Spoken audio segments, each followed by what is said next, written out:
Inhale and exhale deeply.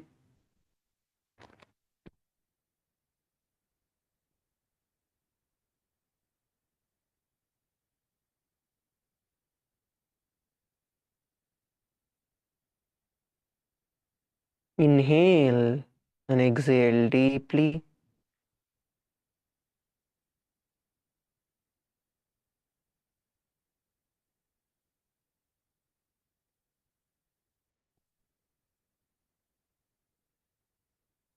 Visualize how you want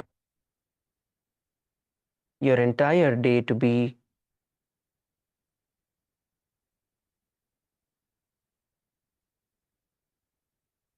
Visualize yourself being powerful, being strong,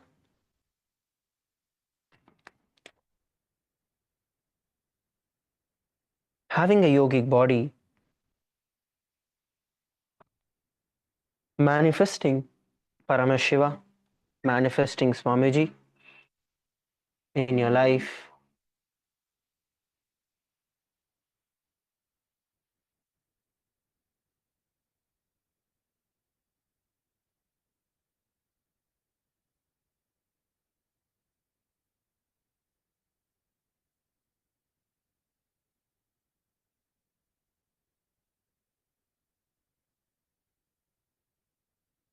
From the space, let us chant the Shiva Mula mantra 11 times. Om Ham Hom Shivaya Namaha. Om Ham Hom Shivaya Namaha. Om Ham Hom Shivaya Namaha. Om Ham Hom Shivaya Namaha. Om Ham Hom Shivaya Namaha. Om Ham Hom Shivaya Namaha. Om Ham Hom Shivaya Namaha. Om Ham Hom Shivaya Namaha. Om Ham Hom Shivaya Namaha. Om Ham Hom Shivaya Namaha. Om Ham Hom Shivaya Namaha.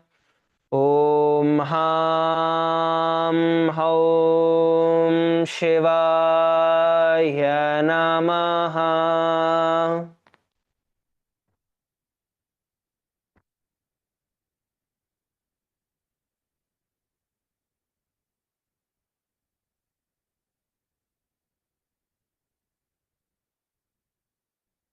Sit straight and settle down.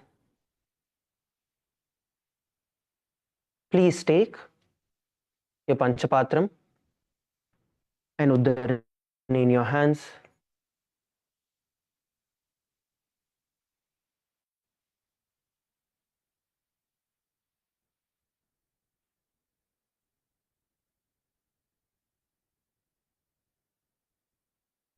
We request one of you to please settle down.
Sorry for the technical glitch.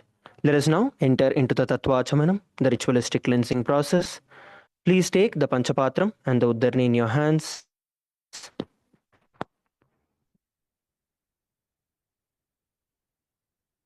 Keep your palms in Gokarna Mudra and take the water in your hand and sip 3 times along with the mantra.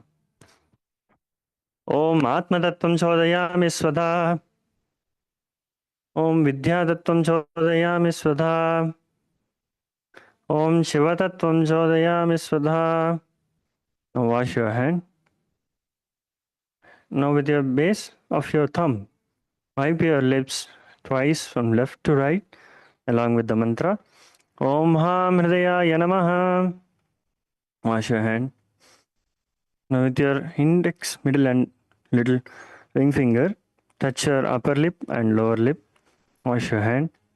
And with your index and thumb joined together, touch your right nostril, left nostril. And with the ring finger and thumb joined together, touch your right eye, left eye, right ear and left ear. Wash your hand. Now with the little finger and thumb joined together, touch your navel, right chest, left chest. And with all the fingers joined together above your head, right shoulder, left shoulder and the heart center. Wash your hand.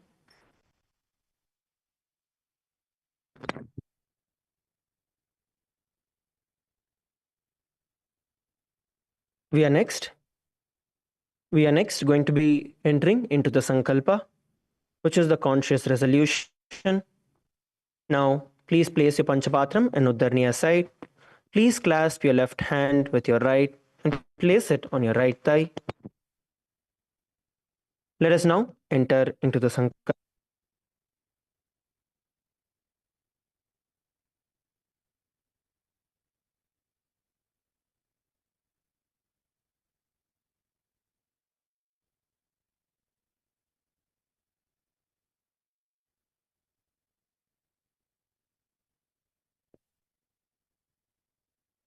Om Mamopata Samasta Dvaitachayadvara Bhagavachi Nithyananda Paramashiva Prityardham Nithyanandeshwari Paramashiva Shakti Sameta Nithyanandeshwara Paramashiva Prityardham Cha Shubhe Shobhane Muhurte Adhya Brahmanaha Diya Pararthe Shri Shvetavaraha Kalpe Vaivasvatamanvantare Ashtavinshaditame Nityayuge Pradhame Pade जम्बूद्वीपे भारतवर्षे भरतखण्डे नेरोः दक्षिणे पार्श्वे काधे अस्मिन् वर्तमाने व्यवहारिके प्रभवादीनां षष्ट्याः संवत्सराणां मध्ये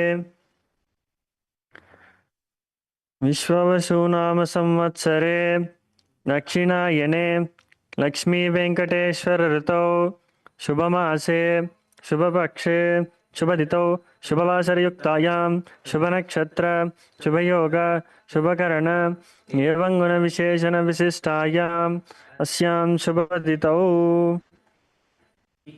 श्री कैलासोन्नतद्वादशान्तश्यामलापीठारूढ श्री मीनाक्षी सुन्दरेश्वर भिन्नस्वरूप परशिवपुत्र रत्नकुमार गुरुमन्यतुल्यावतार श्री पार्वती स्तन्यपानलब्धदिव्यज्ञान विश्रुत सकल निगमागमसारभूत द्राविड वेद प्रवक्त्रे श्रीमत्परमशिवकरुणा समधिगत मुक्तामय चतुरश्रयान गीयमान छत्र चामर श्रीचिन्नकाहलादि समस्त बिरदावल्यलङ्कृत ज्ञानविज्ञानचक्रवर्ती सर्वजनसङ्ग सद्यो निर्वाण दीक्षा व्यापवर्गवर्ष विश्रानचीमूत परमतकलभगेसरी शैव सिद्धान्त स्थापनाचार्य श्रीराजाधिराजपाण्ड्य गुरु शपनशाक्यादि महान्धकार्यवारण ज्ञानभानु ईक्षणानर्हार्हध्वजोच्छेदनपूर्वक स्थापक शैव समयकर्त्रे सर्वज्ञपीठारूढ श्रीजगद्गुरु श्रीज्ञानसम्बन्धदेशिक स्वामी वागीश सुन्दर माणिक्यवाचक स्वामिनाम् अवतारभूत श्रीज्ञानसम्बन्ध स्वामी पुनरुत्थित श्यामलापीठ सर्वज्ञपीठ तृणवच्युत्तर गुरुमहासन्निधान योगीश्वर परंपरागत अरुणाचल सर्वज्ञ पीठ गुरु महासन्निधान कैलास परंपरागत कांची कैलास सर्वज्ञ पीठ त्रयस्त्रिं चतुत्तर द्विशतम गुरु महासन्निधान नित्योत्सव नित्य मंगल नित्य कल्याण नित्य रचित कैलास परंपरागत नित्यानंद पीठ महासंस्थान महासिंहास पीठ कर्त्रे साक्षात् श्री परमशिव समुद्भूत कैलास परंपरागत वैवस्वतमनुक्ष्वाकु हरिश्चंद्र भगीरथ श्रीरामचंद्र सूरसेन इत्यादि अनवच्छिन्न सार्वभौम परंपरागत चतुष्षष्टि योगिनी मंडित चतुष्टि संप्रदाय प्रवर्तक मनुधर्म शासन सूर्यवंश प्राप्त सर्वज्ञ बिंब्राज्य मूर्धाभिषिक्त चूड़ामणि साक्षात् श्री परमशिव समुद्भूत कपिल महागुरु पुनर्धृत महानिर्वाणि पीठ अष्टोत्तर सहस्र श्री महामंडलेश्वर साक्षात् श्री परमशिव समुद्भूत श्री महागणपति समारंभ अनवच्छिन्न पीठाधीश्वर गुरु परंपरा प्राप्त अटल पीठ अष्टोत्तर सहस्र श्री अटल पीठाधीश्वर धर्म मुक्ति स्वर्ग पुरस्वर्ण पीठ त्रयोविंश गुरु महासन्निधान कैलास परंपरागत आदिपीठ सर्वज्ञ पीठ जगद्गुरु श्री कैलास पुनरुद्धारक श्री कैलास परमाचार्य श्रीमत् परमहंस परिव्राजकाचार्य वर्य सच्चिदानंद प्रणव स्वरूप श्रोत्रिय ब्रह्मनिष्ठ श्रीमज्जगद्गुरु शील श्री भगवत् श्री नित्यानंद परमशिव श्री ज्ञान संबंध देशिक परमाचार्य स्वामिनां प्रीत्यर्थम तेषां पादारविन्दयोः भक्ति सिद्ध्यर्थम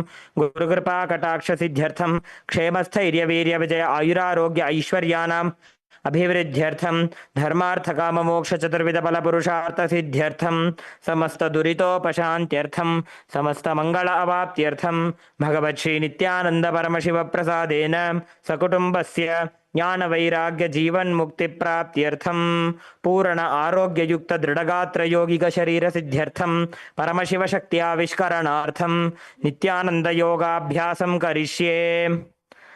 Please wash your hand with an udani of water. Om apa upasprisya.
So now let's move forward. We request every one of you to please come back to a standing position. All of you please stand up on your mats.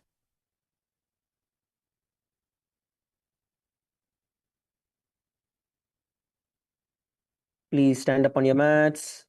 All of you please stand up.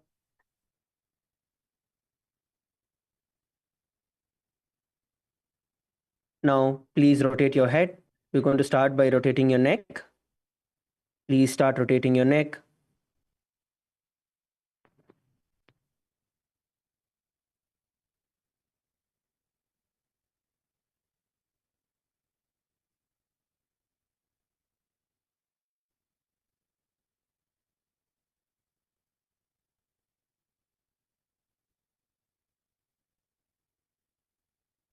Rotate it clockwise.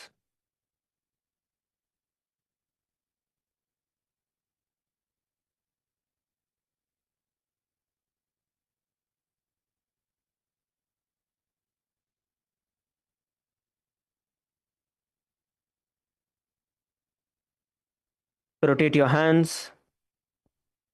Start rotating your hands now.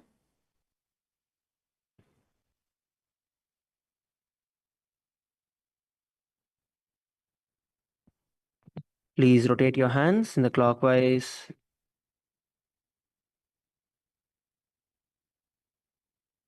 And then you're going to rotate it in the anti-clockwise direction.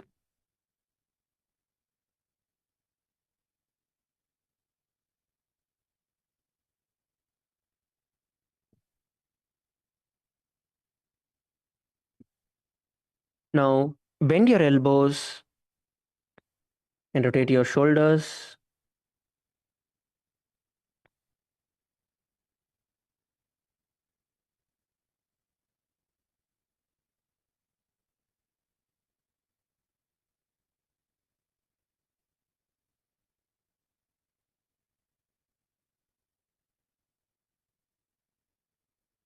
Rotate it in the opposite direction.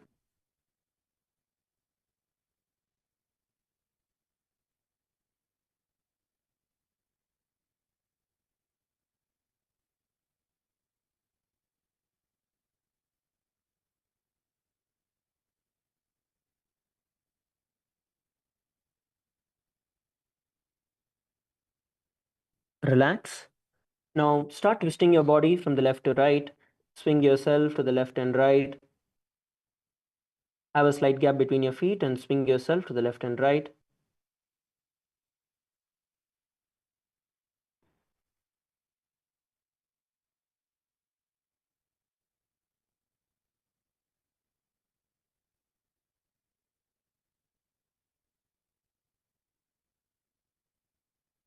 Swing yourself to the left to right.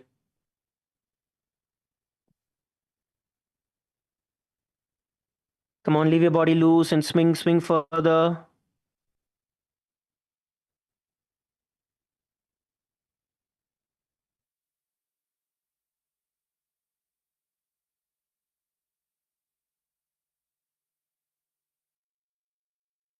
Now relax. Now you're going to push yourself to the ground. You're going to bend forward and down.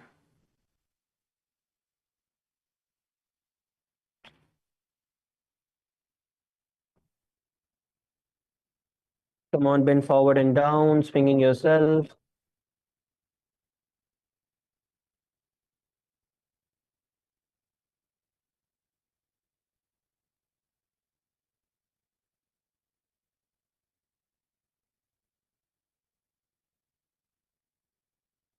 As you bend down, you're going to exhale.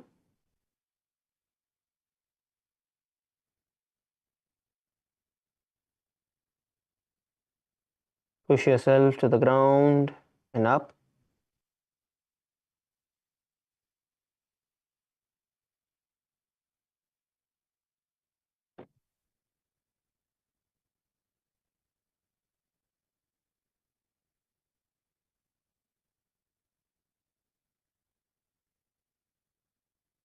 Relax. Now come back to a standing position.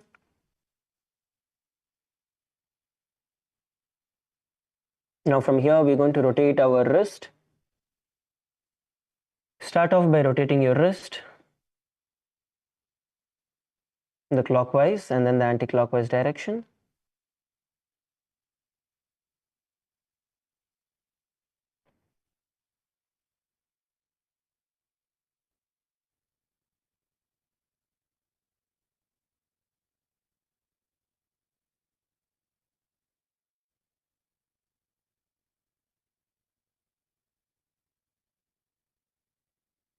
Rotate it in the other direction. Now you're going to pull your wrist towards you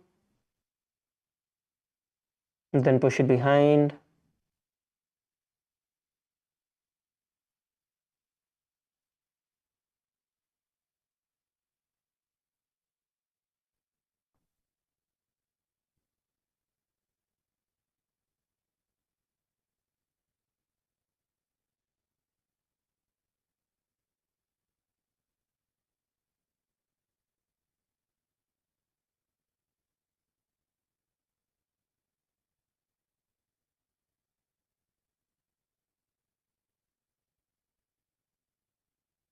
Relax. Now Interlock your fingers above your head and you're going to stretch your hands all the way up towards the sky.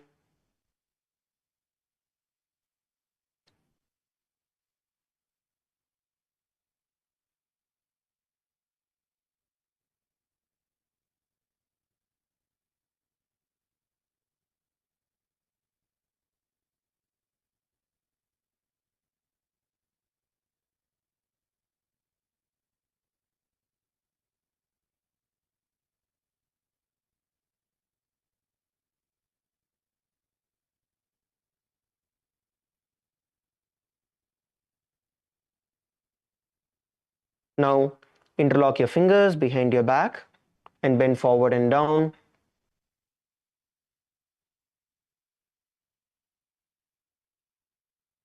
Bend yourself forward and down. Come on, all of you, bend forward, bend forward. Swing yourself to the ground.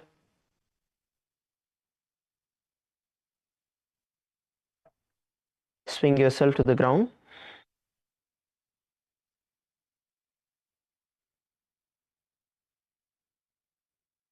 Yes, relax. Come back to a standing position. Now start rotating your hips. Rotate your hips.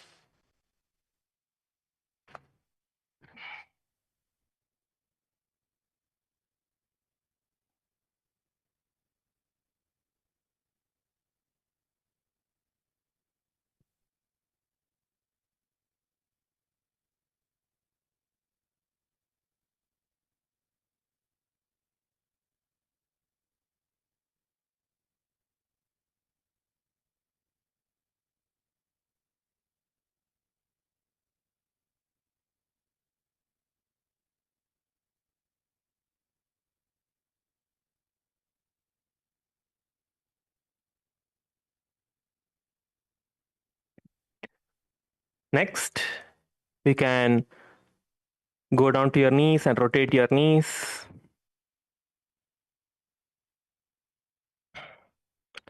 Rotate your knees in a clockwise direction.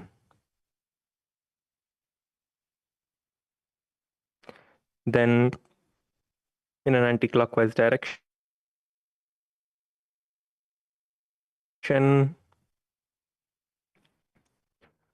Then rotate your ankles, lift your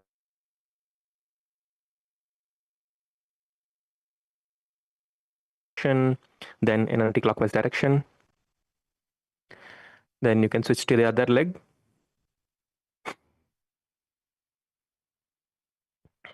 Rotate your other leg in clockwise and then anti-clockwise direction.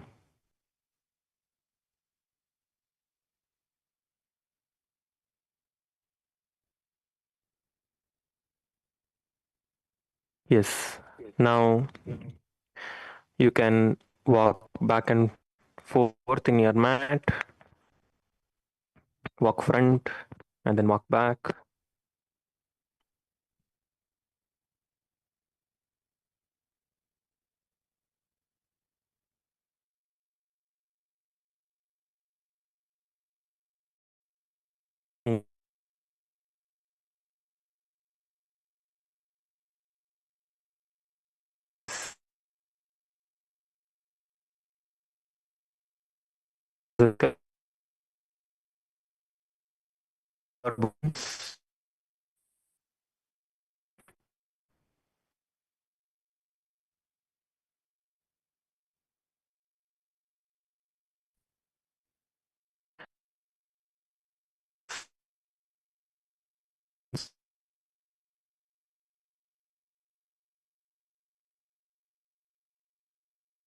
Your eyes.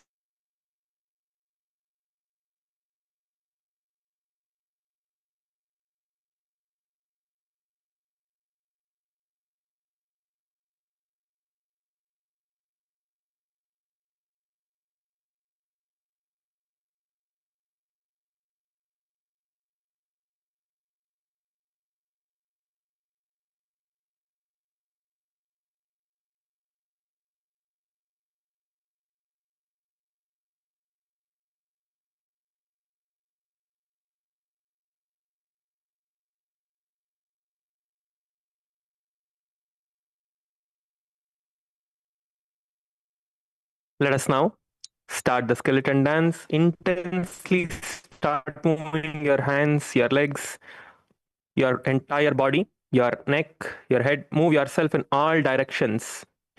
Jump around, move your body, move your hands, move your legs. Move yourself in all directions. Be intense in the movement. Start moving yourself in all the different directions. Move yourself forward, move yourself back. Move yourself around in all directions. Intensely move your body. Move yourself in all directions. Move your hands, move your legs. Move your entire body front, your move back, move front. Shake your hands.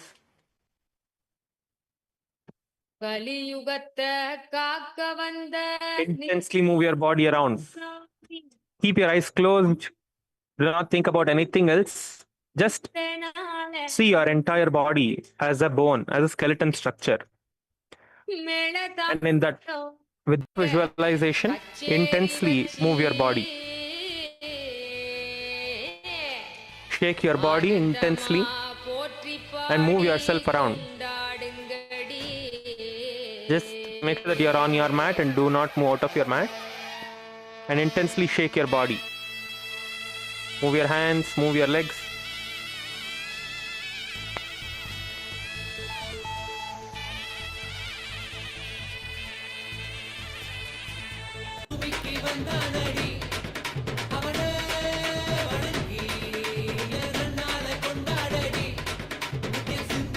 Come on, come on, intensely move your body.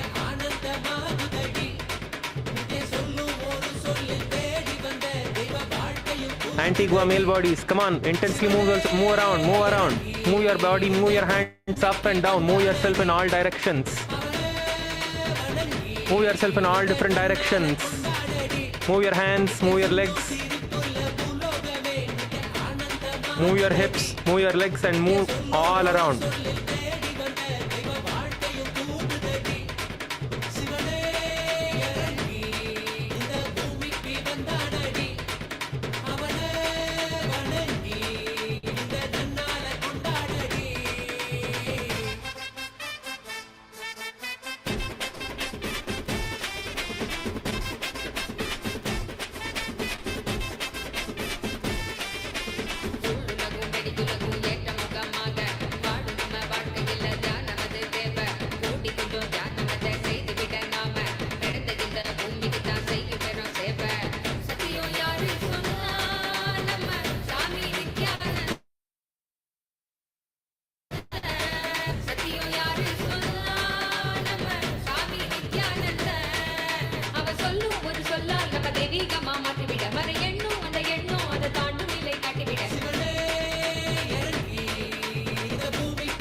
Come on, move, move, move. We have a few more seconds. Intensely move your body. Intensely shake your body for a few more seconds. We have a few more seconds. Come on, move your body around intensely. Be as intense and move yourself around all the directions. Move your legs to the side, your hands, your head, your back. Move everything. Bend forward, up, all directions. Move your body.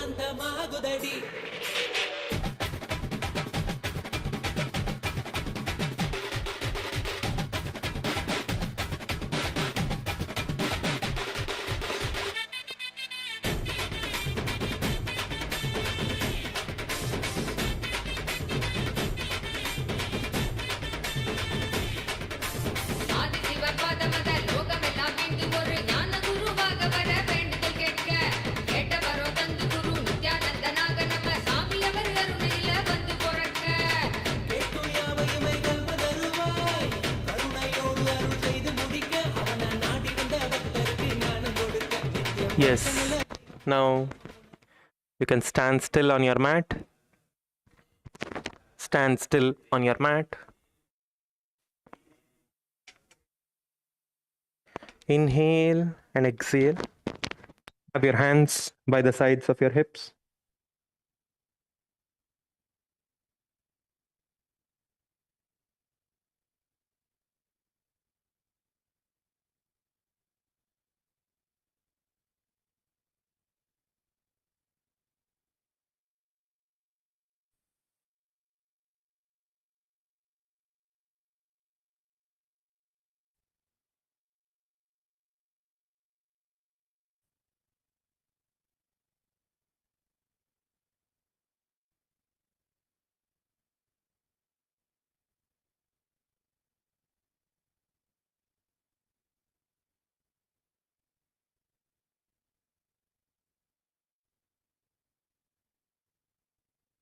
Inhale and exhale deeply.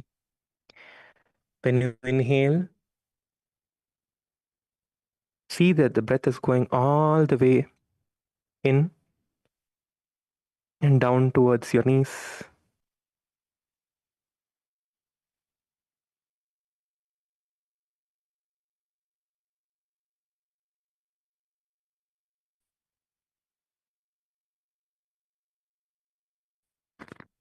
And when you exhale, exhale and empty yourself.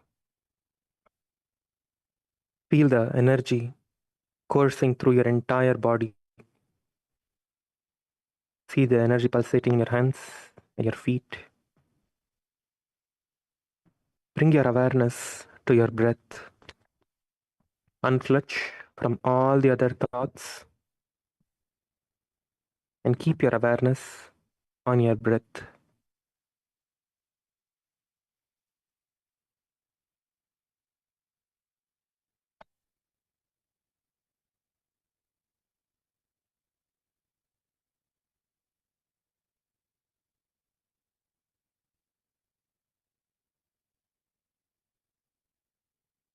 Intensely breathe in and breathe out. Have your hands by the sides of your hips. Do not tie your hands. Keep your hands by the sides of your hip. Do not just leave your hands down loose.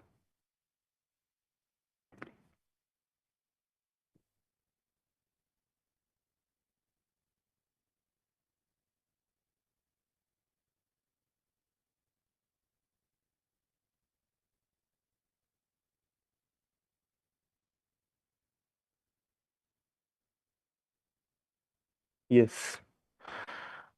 Now, all of you can adjust your mats. You can adjust your mats. You can adjust your dress. You can be seated on the ground. Be seated on your mats. All of you, please be seated on your mats. You're going to be entering into the first asana. Before we entering into the first asana, let us just quickly do some stretches before we enter into this asana itself.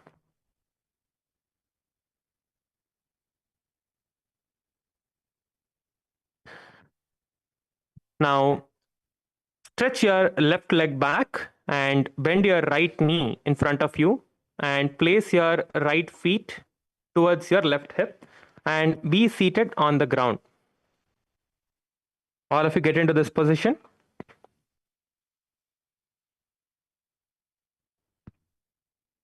As much as you can. If you're not able to completely go into the position, be in the air a little bit. You can take the support of your hands to slowly get into this position. From the air, you can slowly push yourself down little by little and come down to the ground. If you can,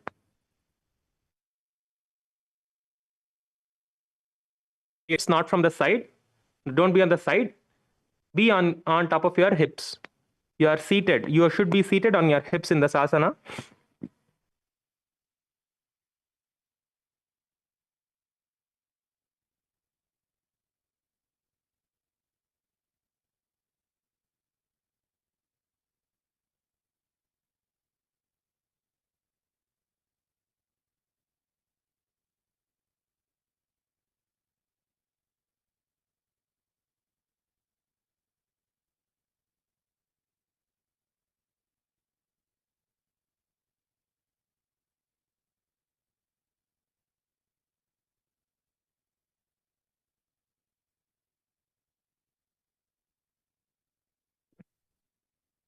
Push yourself as much as you can towards the ground. You're not seated on your leg. See, the leg that is there in front of you, your right leg, you're not seated on it. It is there right in front of you. You should not sit on that leg. Kailasa, Kashi. Yes, correct. Okay, ma. I think before you were sitting. Okay, correct. That's good. Okay. Now, from this asana, if you can, slowly stretch this leg towards the outwards. Just stretch this leg a little bit towards outside as much as you can. You will feel a little bit more stretch. slowly stretch this leg a little bit more front. Stretch this leg as much as you can towards outside. And push yourself onto the ground, onto your hips.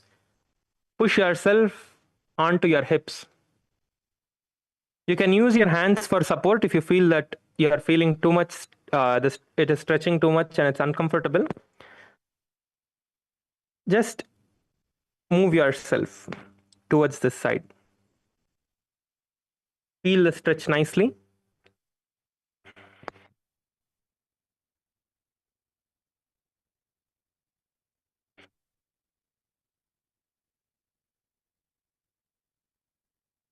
Feel the stretch in your entire body, in your hips, in your thighs. Okay. Now we can repeat the same on the other side. You can pull this leg back and put the other leg forward.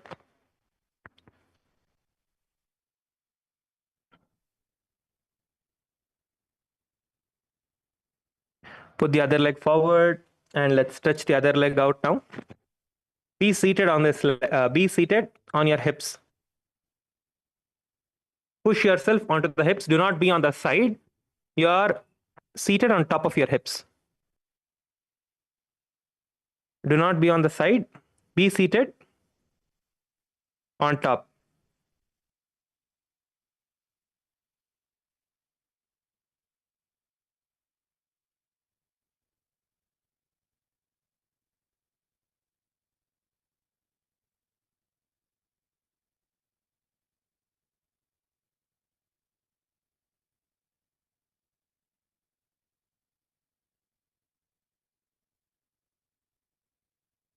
Yes.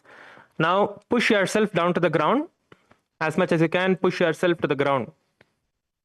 Just with your hands, if you push your back a little bit down, or you can use your hands to push your hips also down like this. So you go down as much as you can. Yes. Now slowly stretch your left leg out a little bit. Little by little, just push your left leg out, giving a nice stretch towards your hamstrings and your hips. Give a nice stretch to your hamstring and your hips. And keep the back leg straight. The leg that is there behind you, keep that straight behind you. That is not going to be bent. That leg is going to be straight. If you need to, you can be in the air a little bit so you don't feel too uncomfortable when you are stretching. You can push yourself to the air and hold yourself there with your hands.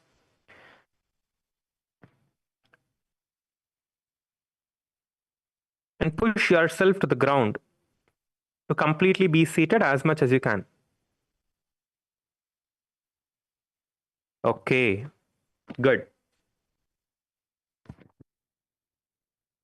Now you can come to a seated position. You can just stretch your legs in front of you.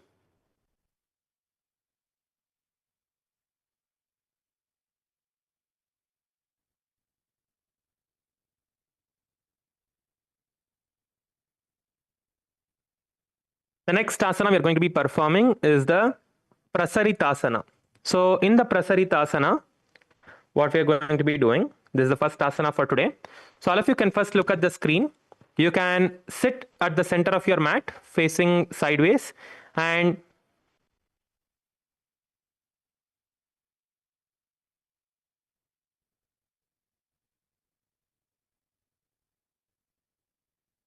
sit at the center of your mat and turn sideways. And from this position, you can just spread your legs towards the side. Just stretch your legs up towards the sides and go down. Yes. From this asana, you just stretch your legs up to the side and then go down. This is the asana. You can progress from wherever you are. You can progress from a standing position from where you are. You can stand up and progress from there.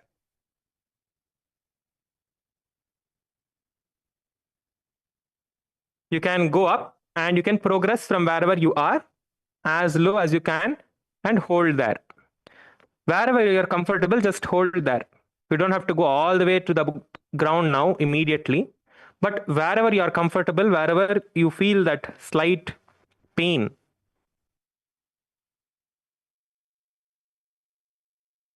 that you are having in your muscles, just hold up. Your feet, your toes are pointed up. Your toes are not on the ground, your toes are pointed upwards. Get your toes upwards, and you can place your hands on the ground. Okay, keep your hands, continue to keep your hands on the ground for support. The ground.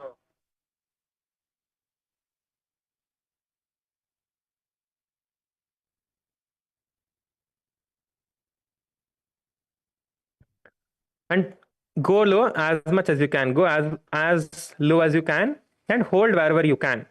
Okay, let's all get into this position. We are going to hold for a few seconds. Let's hold for a count of 10. Okay, all of you get into this position. All of you get into the position. When I'm starting the count, you can just go as low as you can and hold there for the count of 10. Okay, so all of you get into the position now. Place your legs on the ground by the sides, and you're on the air.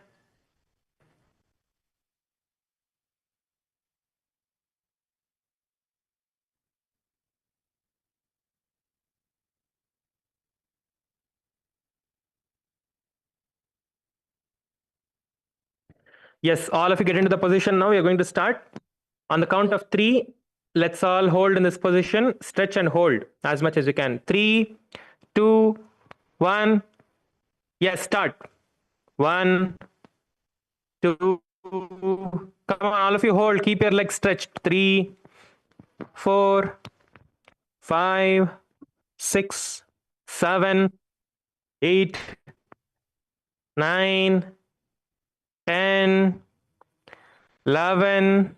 Yes, okay, great. You can relax now. Now relax.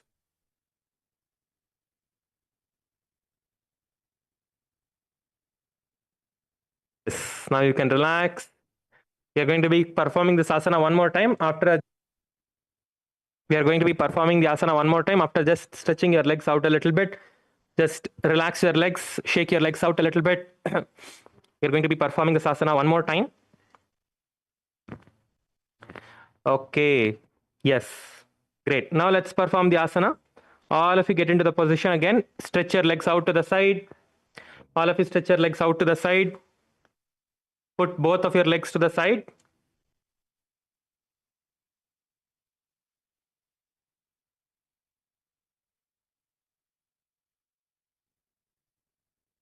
Yes, now all of you get into this position. We are going to hold till the end of the Shastra Pramana. So in this asana, visualize Swamiji in your inner space. Keep your gaze towards the third eye. Look at your third eye from wherever you can.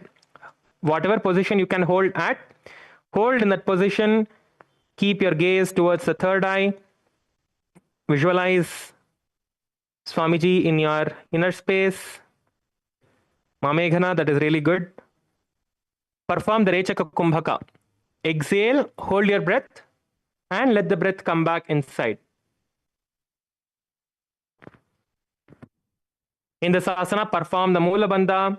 As you're holding in this asana, come on, all of you hold as much as you can and chant the japa Om Nithyananda Paramashivoham. पादद्वयं प्रसार्यात्मा सुमुखं सुप्रसारितम्. Yes.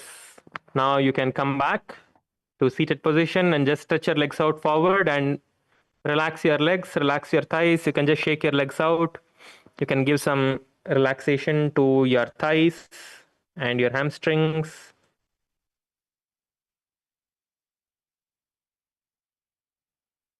Relax your feet, relax your legs. Okay, good.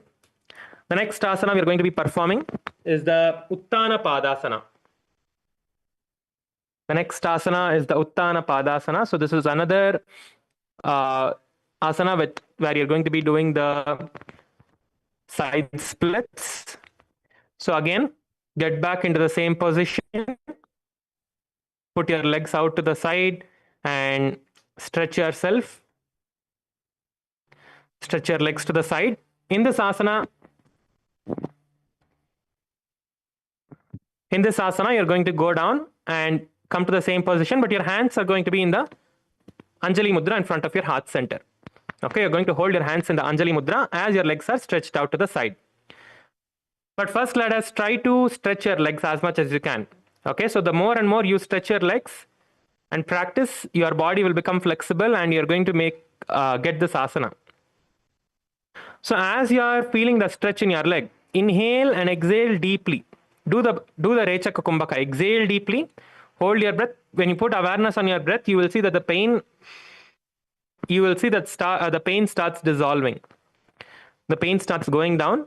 So put awareness on your breath. Bring the awareness towards your breath as you're doing this asana. So come on, all of you stretch your legs out to the side. All of you stretch your legs out to the side.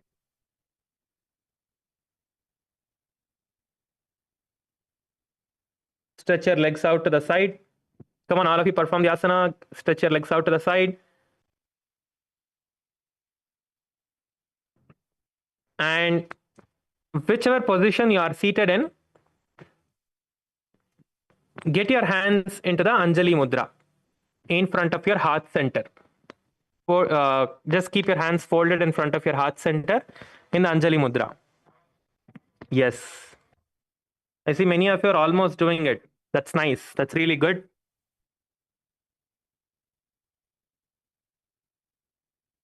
Nice. Kailasa Kashi, that is good, ma. Yes, that's good. Antigua, female bodies, good. Male bodies, nice. Everyone are trying, good. All of you try and hold wherever you can. Hold in whichever position you can. Hold yourself in that position. Wherever you can hold yourself in that position as much as you're comfortable. Hold yourself in the position as much as you're comfortable and keep yourself in the position.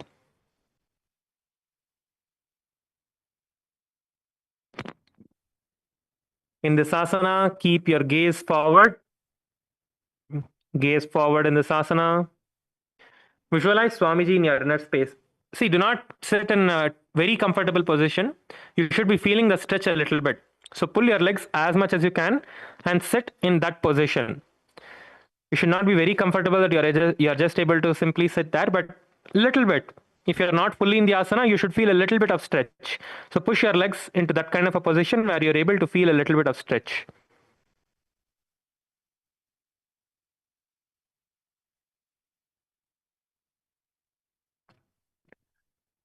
Yes, in this asana, keep your hands in the Anjali Mudra. Visualize Swamiji in your inner space. Come on, all of you hold in the asana. Perform the Rechaka Kumbhaka. Exhale. Hold your breath for as long as you can, as comfortable as you are. And allow the breath back inside. Your focus is going to be on the exhalations. Come on, perform the Rechaka Kumbhaka. Hold yourself in the Moola Bandha, tightening your perineum region. And chant the japa Om Nithyananda Paramashivoham. Uttanapadam Krauncham cha Marichim Veerabhadrakam Natarajam Trikonam cha Stangushta Prasarane. Yes. Okay, that's good. So the next asana is going to be a progression from here only. So we are just going to show how to perform this asana. All of you can put your legs back. All of you can just get your legs back and just relax as we show you how to do the next asana. Okay. So the next asana is the Upavishta konasana. Okay. So in the Upavishta konasana, it is a variation of the splits itself. So again, you're going to be stretching your legs out to the sides. To the either sides, you're going to be stretching your legs out. And you're going to bend forward and down. Your feet will be on the ground. Your toes are on the ground. And you're stretching your hands towards the side and holding on to your big toes. This is the asana. Okay, so this is the entire asana. So now, in the split, you're going to be, yes, you can all, we'll all progress into the asana now. We'll all slowly progress into the asana. Those of you who already can do splits, I think some of you are able to do it. So all of you can directly get into this. Those of you who are already able to do the splits, you're going to try to do this asana now. Okay. Those of you who are still yet to get your complete splits, now stretch your legs out to the side. Okay, all of you stretch your legs out to the side as much as you can. Push your legs out to the side.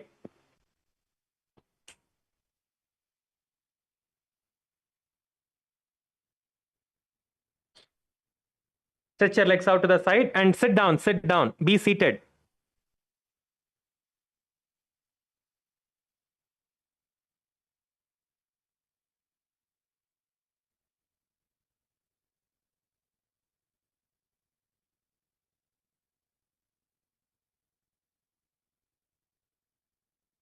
As you have your legs stretched out to the side, try to bring your bend forward and try to hold on to your big toes.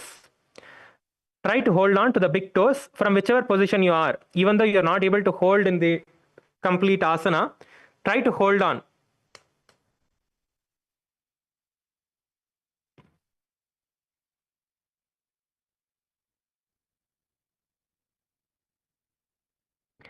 Yes. Hold the big toes, bend forward and down, and try to get your forehead towards the ground. Just hold your big toes. Yes. Ma Meghana, you can do this. You already got the splits. You can do it. Yes, that's good. Hold both your big toes, ma. Hold your big toes and get into the same position. Yes, come on, all of you try. All of you hold. Try to stretch and get your hands towards your big toes.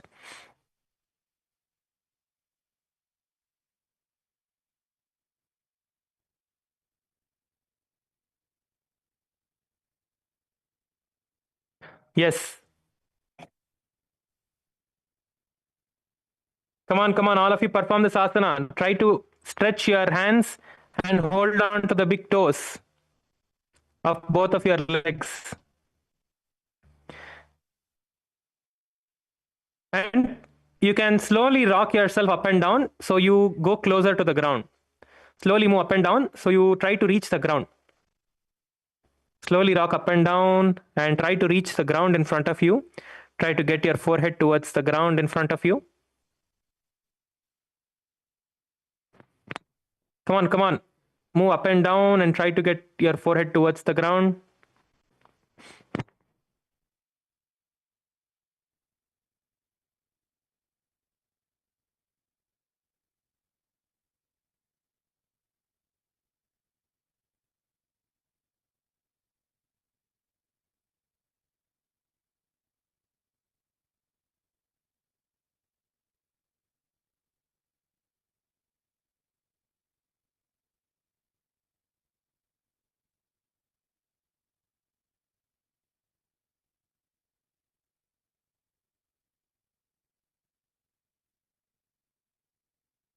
Yes, come on, all of you hold in this asana. Yes, you can use the help of your partner or another person to stretch your legs. They can support your legs. You can hold their hands and push their legs. Yes, Kailasa Kashi. Ma Meghana, you can push for Ma. You're already doing. She needs to do now. Yes. Come on, all of you push yourself.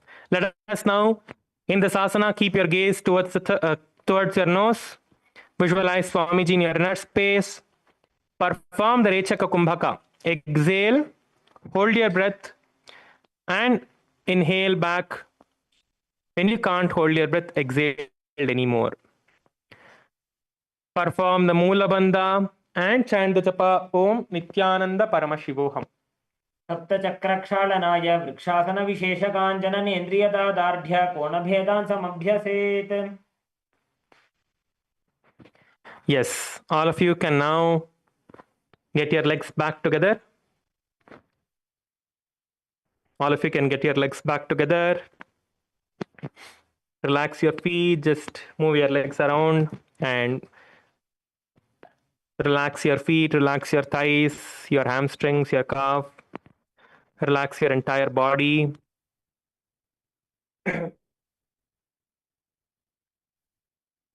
Relax the muscles.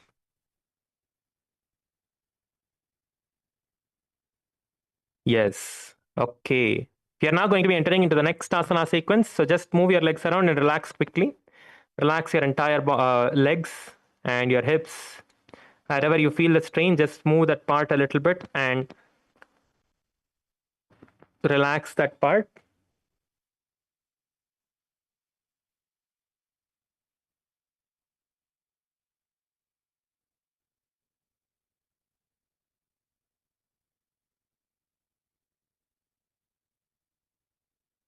Yes.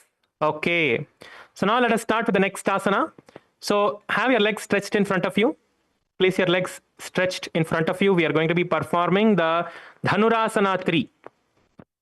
So the first asana we are going to be performing, the next sequence is the Dhanurasana 3. So we are entering into the next sequence now, the next asana sequence. We are performing the Dhanurasana 3. So have your legs stretched out in front of you. Now bend your right leg inwards towards your chest and hold your right leg. Try to pull it above your shoulders of the right hand like this. Try to get your legs. Other leg is stretched out. Other leg is stretched in front of you. No, not yet, ma. We are not putting our legs behind the head yet. We are not performing the asana yet. First, get into this position. Hold your right toe with your left hand and pull it towards your ears. Hold your right toe with your left hands in prana mudra. Your fingers are in prana mudra. Your index and middle finger together. Hold your big toes and get it towards your ears. And with your right hand, now try to bend forward and down, bringing your right hand towards your left toe and hold your left toe with your right hand. So this is the asana. Okay, so now all of us, let us perform this asana step by step. Okay. So have both of your legs stretched out in front of you. Bend your right leg and bring it above your right shoulders as much as you can. And with your left hand, hold the right toes in the prana mudra with your index and middle fingers. And your right hand, stretch it out in front of you and try to hold your left leg's big toe. Good. All of you now, let us try to perform this asana. So the first focus is for you to get your right leg towards your left ears. That is the first focus here. So let us first focus on that. So try to get your right leg as much as you can towards your left ears. Even if your other hand is on the ground, that is fine for support. But first asana you're going to be performing, the first posture, the first pose to get into the asana is this, where you're going to try and pull your feet all the way towards your ears. You can use the support of the other hand also to pull it. You can use the support of the other hand also to pull your legs closer to your ears as much as you can. Come on, try and pull. Pull your feet towards your ears as much as you can.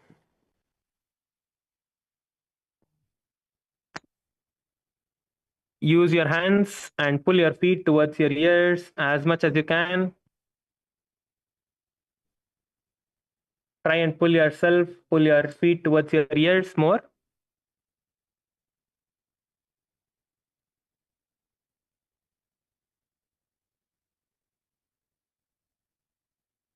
Pull your feet towards your ears as much as you can and hold in the position. Yes, come on, all of you hold in this position. Once you are comfortable, once you are able to hold your ears, hold your feet towards your ears, get your other hand forward and bend down, getting your hands towards your toes. And hold your big toe with your right hand. Come on, all of you perform this asana now. Let us all perform. Even if you're not able to hold, just try to reach wherever you can. If you can hold, keep your hand on the knees or on your shin or on your toes, wherever you can, hold in that position. Try to bend forward and reach towards the toes.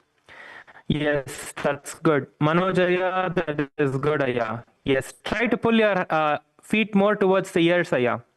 Try to get your feet more towards your ears. Good. Yes, come on, all of you perform the asana.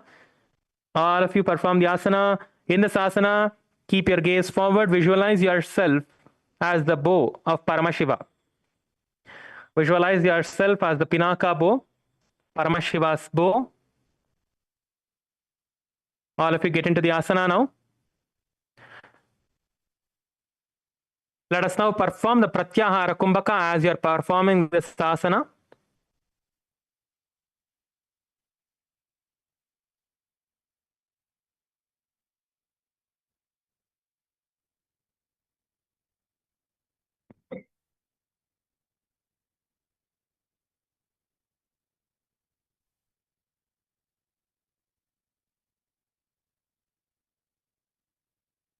Yes.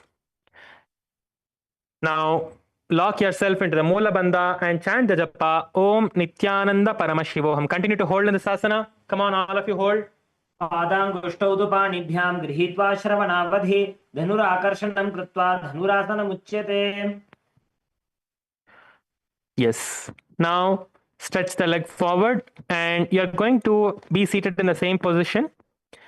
This time, you're just going to bend your right leg and place it on your left thigh. Just bend your right leg and place it on your left thigh.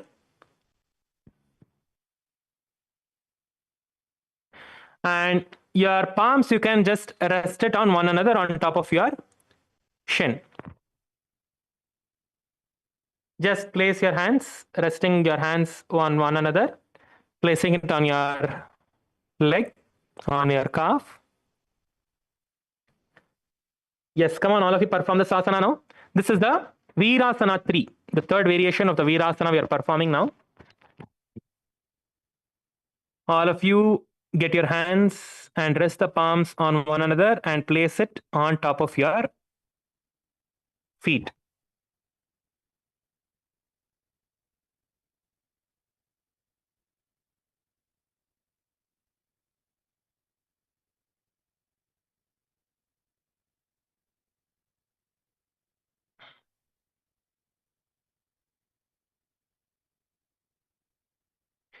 Yes, in this asana, keep your gaze towards your nose. Visualize and embody the state and space of bravery. See yourself that you're brave. And now perform the Pratyahara Kumbhaka.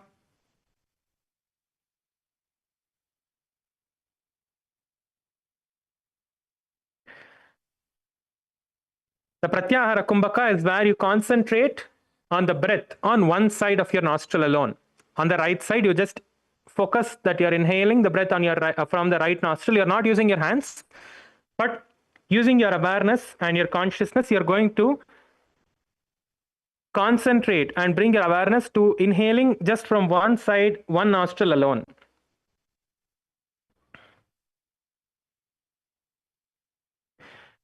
Perform the Moola Bandha and chant the japa Om Nithyananda Paramashivoham. द्विगुणं पतितं पादं वामं दक्षिणतोत्थितं कृत्वान्योन्यतलस्थं तु वीरपट्टमथोच्यते. Yes, we are now entering into the next asana, which is the Akapadasana 2. So as you are having your right leg on top of your thighs, you are going to take your right leg all the way towards your shoulders and behind your neck. You're going to take it all the way behind your shoulders and behind your neck and place it behind your neck. In this asana, once your leg is behind your neck, you're going to place your hands in the Anjali Mudra in front of your heart center.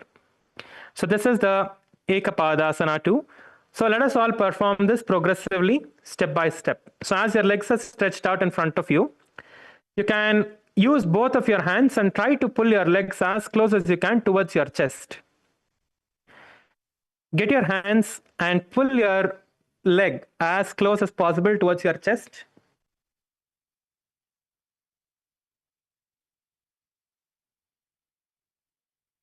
Get your hands together and pull your feet as close as possible towards your chest.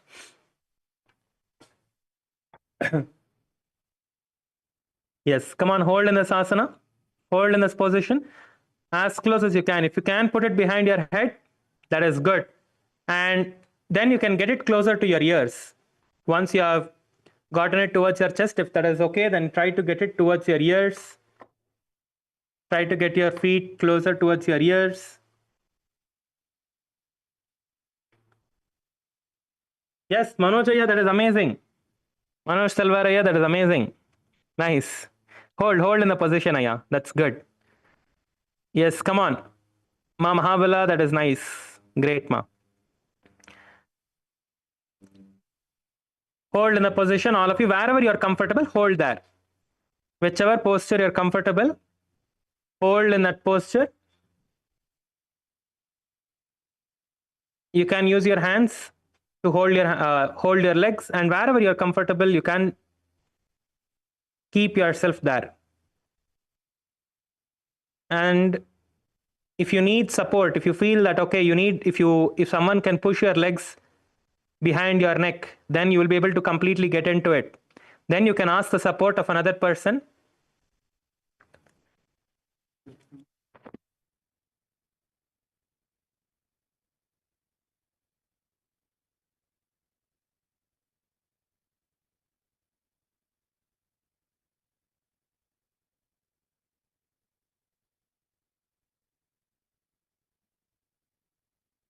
So we are going to show how you can support the other person. You can either take the support from your partner, or you can take the support of the sannyasis. Yes. Now you can see how to support. You are going to get your leg as much as you can. You first pull your leg as much as you can towards your head.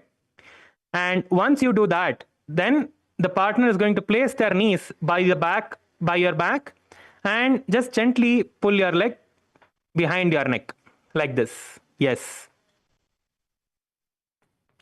Just support a little bit so you get into the position. This is for those of you who feel that even with a little bit of push, you can get into the asana. Those of you who are still just with your, when your leg is still closer to your chest or your neck, you don't need support. But when your leg is already almost behind your head, when you feel that, okay, if there is a little bit of more push, surely you can perform. Then you can take the support of another person.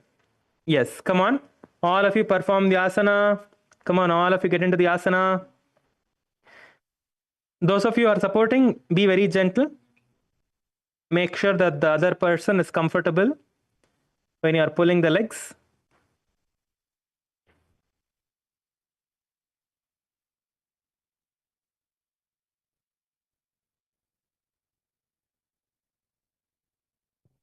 Yes, let us all hold wherever you can. Whichever asana, whichever pose that you can hold and make yourself comfortable with that. Hold yourself in the position that you are able to, and become comfortable in that position.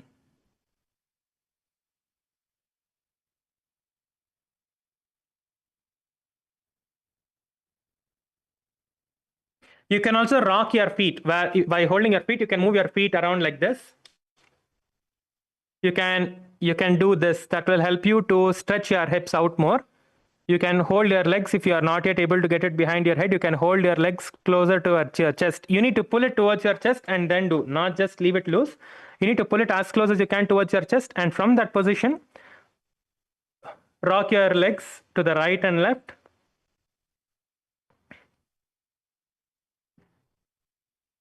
This will help you to loosen up the muscles so you can easily get into the asana.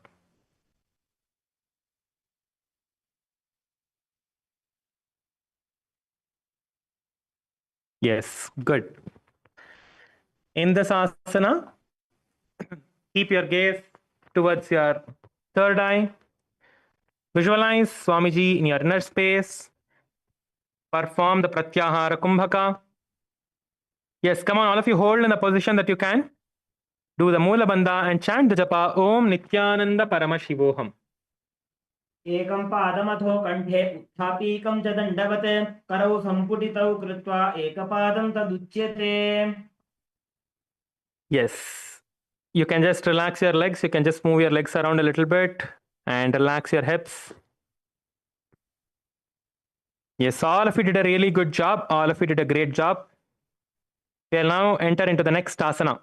Okay, so the next asana is actually the same asana as the previous one. It's almost the same. Your leg is going to be in the same position, but the leg that is stretched out in front of you, you're going to bend that and get it close to your perineum. That is the only difference in this asana. Okay, so let us all now perform the asana. Get your legs into the position wherever you're comfortable. If it is close to your chest or to your ears or your shoulders or all the way up behind your neck, wherever you're comfortable, get your leg into that position. Come on, all of you get into the position now. All of you get into the position wherever you're comfortable. This time your leg is bent. Bend your legs and keep it close to you. Your leg is close to your perineum, and your other leg that you are lifting it above your ears. Hold it wherever you can. If it is next to near your chest, near your ears, or all the way behind your neck, if you can get it. Get into that position. Hold yourself there comfortably. When you are in the position, inhale and exhale deeply. Feel, just focus on your breath. You will see when you focus on your breath, the pain that you are feeling, you will be able to unclutch from the pain that you are feeling. Visualize Swamiji in your inner space and just focus on your breath. Keep your gaze towards the third eye. In this asana, you're going to be gazing towards your third eye. If you need support of another person, you can continue to take the support.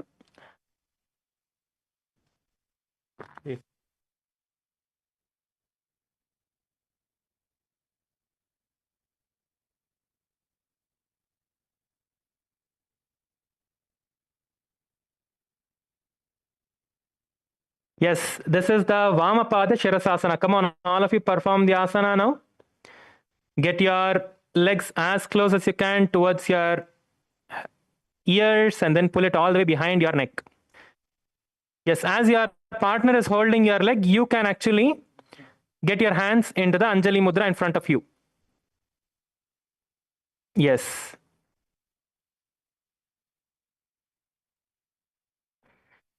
Just support your partner from the back so they don't fall back. Just support them. Yes. Good. In this asana, keep your gaze towards the third eye. Continue to visualize Swamiji in your inner space.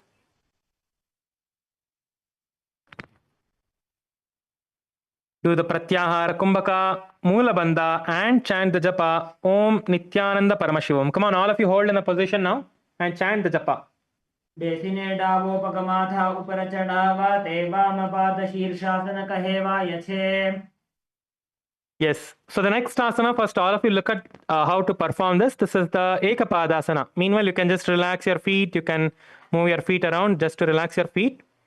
You can see how to perform the asana next. Ma, we are not in Shavasana yet. Kailasa Kashi. Ma, please sit up. Yes, please sit up. We have not come to the Shavasana yet.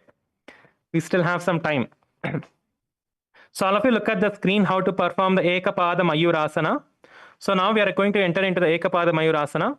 So first step is to actually put your leg behind your head. All of you can look at the screen. First, you can pull your legs and put it behind your head. After this, you are going to get onto your knees. On one knee, get onto one knee. Lift yourself up, get yourself onto one knee, and get yourself onto one knee.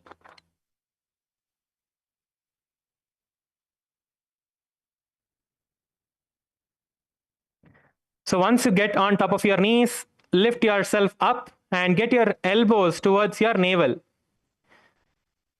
Get your elbows towards your navel, and then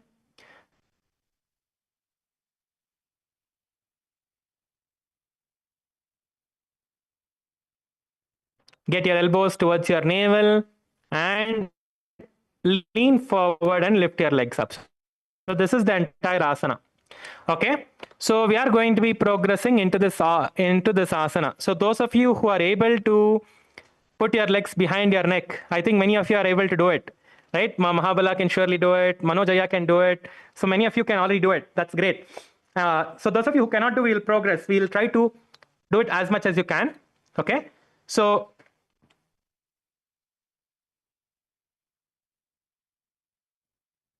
those of you who are not able to put your legs behind your head, we have another variation for you.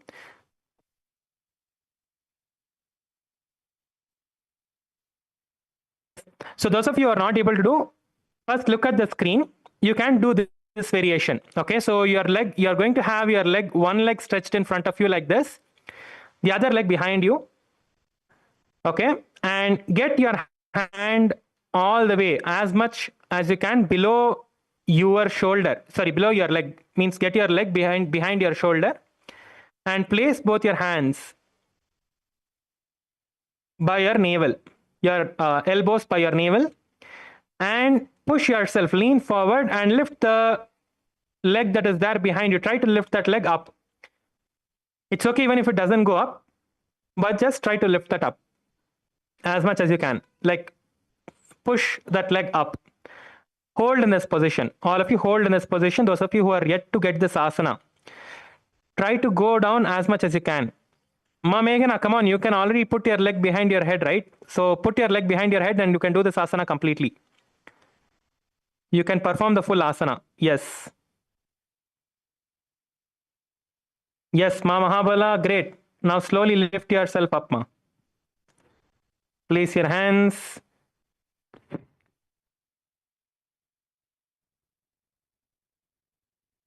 Place your hands by your navel. First, put your legs behind your head. Whoever, those of you who are able to put your legs behind your head, you can put your legs behind your head. And then place your hands. See, your hands are facing yourself as we did the mayurasana, right? Your hands are facing backwards. They are not front or to the side, they are back. Your hands are facing your knees. Okay?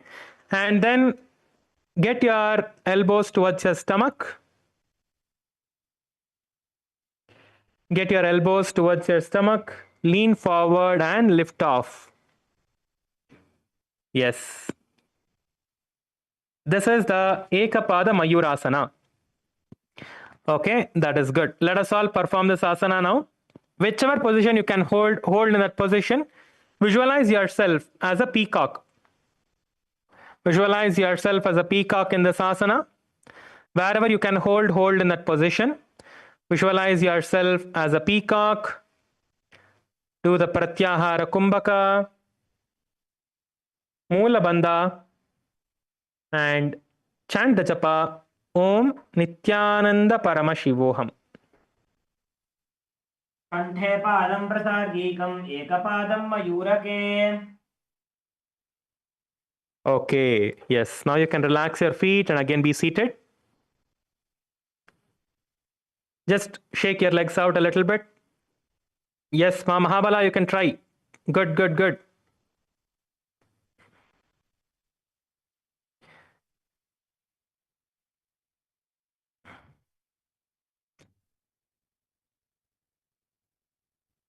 Okay.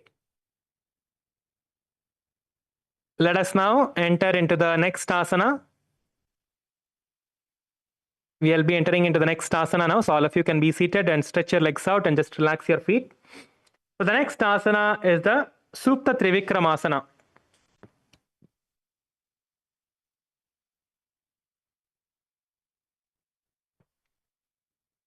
The next is the Suptikramasana.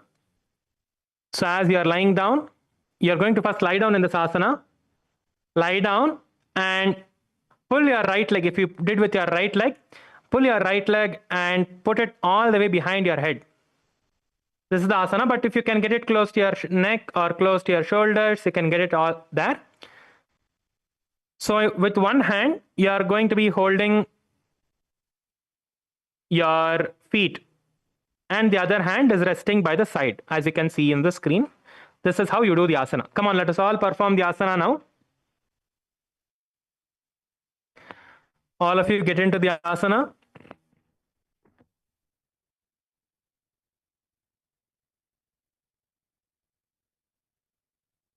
We're going to be going step by step from the lying down position. As you're lying down, lift your right leg towards your neck. First, get it towards your shoulders or your stomach as close as you can. Just hold there. Wherever you're comfortable, hold there. If the other knee is bending, that is fine. If your knee that is stretched out is bending, that is fine. It can come up. If it is bending and coming up, that is fine. Do not worry about that right now. Now, the leg that is stretched, that you're stretching up and pulling closer to your face, get it closer towards your neck, towards your ears, as much as you can, and put it all the way behind your neck. Put it all the way behind your neck. Come on, all of you perform the asana. Yes, many of you are already able to do it. That is great. Come on, all of you give it a try. See, all of these asana, try as much as you can. Even if you're not able to get the asana, pull your leg as close as you can. Hold wherever you can. Wherever it is a little bit paining, wherever you feel that slight pain, hold in that position and become comfortable over there. Even if you're not able to do it fully, that is fine. Wherever you can, hold yourself in that position and become comfortable. Okay, in this asana, you're going to gaze towards your nose. Visualize Swamiji in your inner space. Perform the Pratyahara Kumbhaka, Moola Bandha, and chant the japa Om Nithyananda Paramashivoham. उत्तानकूर्मपीठं च सैन्धं गारुडमेव च पातायनं गोमुखं च भारद्वाजं त्रिविक्रमम्. Yes, you can stretch your legs out in the side towards the front and just relax your feet a little bit for a few seconds, and let's get back into the position again now. Okay, so now again, next is a Viagrasana. So we are going to get back into the same position, but this time your hands are next to you. Okay, so now all of you pull your feet and get it all the way close to your face, towards your neck, wherever you can hold, right? Wherever you can hold it, hold your leg. So your hands are going to be placed by the sides this time. If you're holding your leg with one hand, that is fine. You can place the other hand by the side. So your hands are placed next to you, your palms facing the ground. Keep your gaze towards your nose. Visualize yourself as a tiger. Visualize a tiger in your inner space. Continue to perform the Pratyahara Kumbhaka, Moola Bandha, and chant the japa Om Nithyananda Paramashivoham. व्याघ्रासनमथो वक्षे क्रोधकालविनाशनम् एकपादं शीर्षमध्ये मेरुदण्डोपरीक्षितम्. Okay, good. All of you relax now. You can be seated. All of you relax. Just stretch your legs out in front of you and move your legs around and relax your feet. We are going to be repeating the sequence on the other side. Before that, you can just have a nice stretch.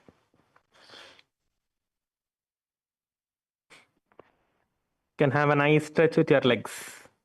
Yes. So now let us repeat the Dhanurasana 3 on the other side. So we did the right side last time. Now we are going to be doing everything on the left side. So now bend your left leg and get it close to your ears by lifting it all the way above your left shoulder. With your right hand, hold your left big toes. And try to get it close to your ears. And the other hand, you're going to try to stretch it in front of you. And if you can place it on your knees or on your shin or your toes, you can get it anywhere as close as you can to hold the big toe of the right leg. If you can hold it. If you cannot hold, rest, try to get it as close. Come on, all of you get up, sit up. Come on, let us all try the asana. Let us all try the asana. Yes, hold in this position. Get your left leg close to your right ears and your left hand stretched in front of you, trying to hold the right toe. If you can hold, you can hold it, or you can just try to move towards it, like from your knees or from your shin, as much as you can. But the focus here is to try and get your left leg towards your right ears. That is the focus here.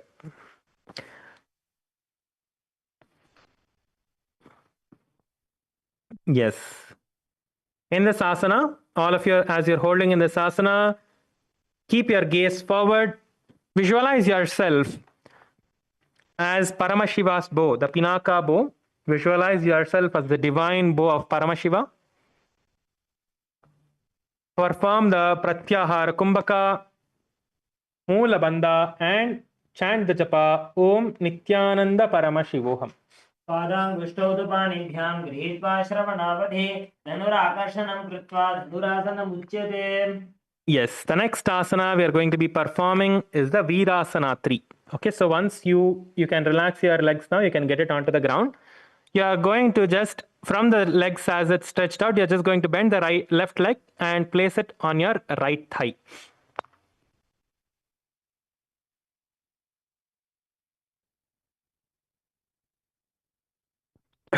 Bend the left leg, place it on your right thigh. Place both your hands, the palms, on one another and place it on your feet.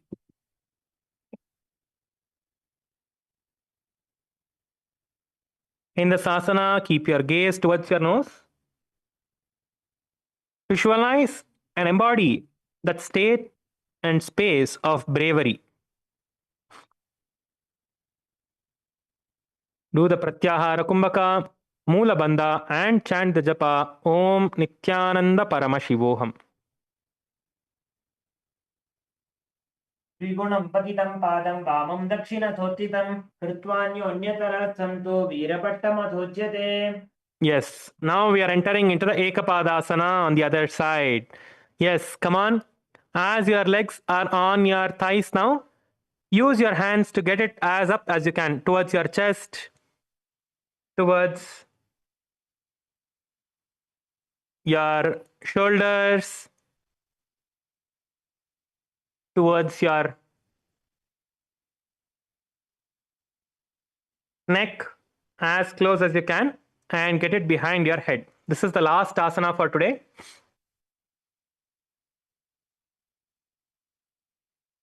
This is the last asana for today. Come on, all of you, perform the asana now.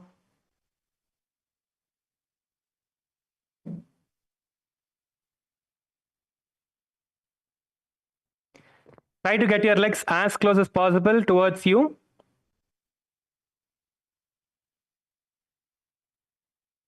And behind your neck. You can pull your legs all the way behind your neck as much as you can. Wherever you can, progress towards that. If you can get it close to your chest or towards your ears or all the way behind your neck, hold wherever you can. Hold wherever you can, as comfortable as you can. Hold that. In the asana, gaze towards your third eye. Visualize Swamiji in your inner space. Do the Pratyahara Kumbhaka, Moola Bandha, and chant the japa Om Nithyananda Paramashivoham. एकं पादमथो कण्ठे उत्थापीकं च दण्डवते करौ सम्पुटितौ कृत्वा एकपादं तदुच्यते. Yes. Now you can relax and lie down on the ground. All of you relax and lie down on the ground. Let us perform the Shavasana now. All of you lie down on the ground.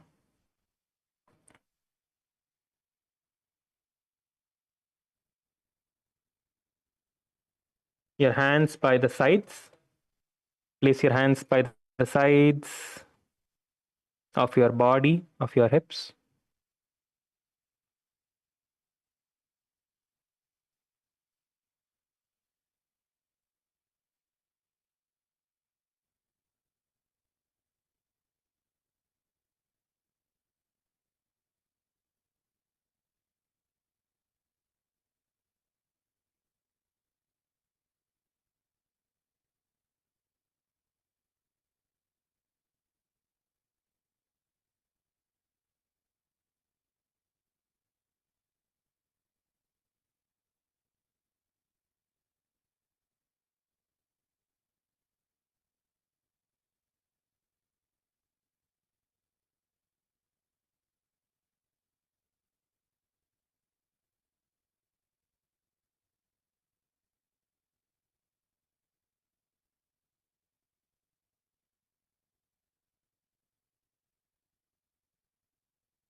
all your three eyes.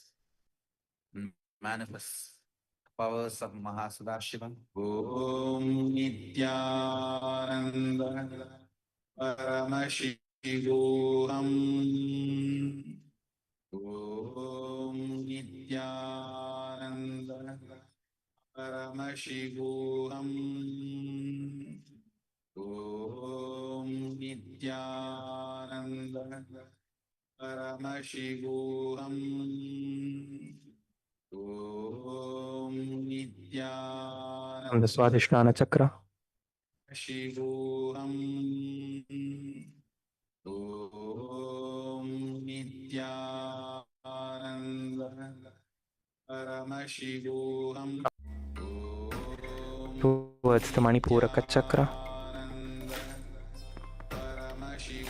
Then from the navel center, from the Manipuraka Chakra, towards your heart center to the Anahata Chakra. From the Anahata Chakra towards your Vishuddhi Chakra, the throat center. Then towards your third eye. And then all the way towards the Sahasrara Chakra.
Move your feet.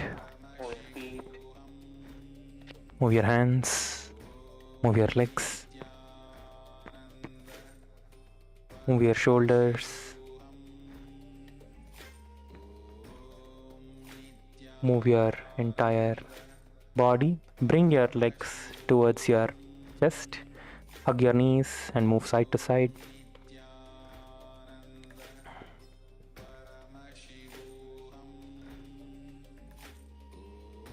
And please be seated.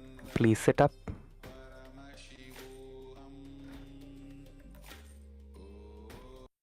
So today we are going to be performing the power manifestation immediately after the puja. So we'll conclude with the Purna mantra now and get ready for the puja. Please sit straight with your head, neck and spine in a straight line. Let us offer our gratitude to the Supreme Pontiff of Hinduism and conclude with the Purna mantra. Om Purnamadav Purnamidam Purnat Purnamudachyate Purnasya Purnamadhaya Purnamevavashishyate Om Shanti Shanti Shanti Hari Om Tatsat Sarvam Bhagavat Shri Nithyananda Paramashiva Padukarpanamastu Om Nithyanandam. Yes, requesting all the participants to quickly get changed for the puja, get ready for the puja and set up your puja. We'll be starting the puja in another 19 minutes. We have 19 minutes exactly from now. We'll be starting the puja at 8 a.m. Eastern Standard Time. So we'll be starting at 8 a.m. Eastern Standard Time. So all of you quickly get changed and come back and be seated for the puja. Yes. Thank you, Nithyanandam.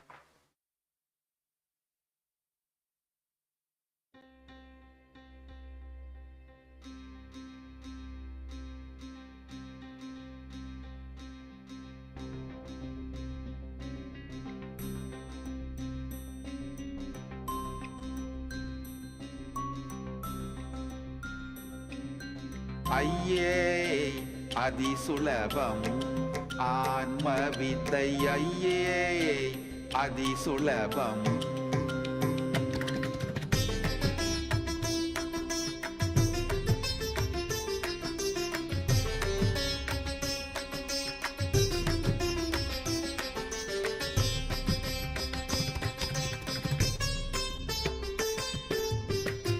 ஐயே அதிசுலபம் ஆன்மவித்தை ஐயே அதிசுலபம் ஐயே அதிசுலபம் ஆன்மவித்தை ஐயே அதிசுலபம்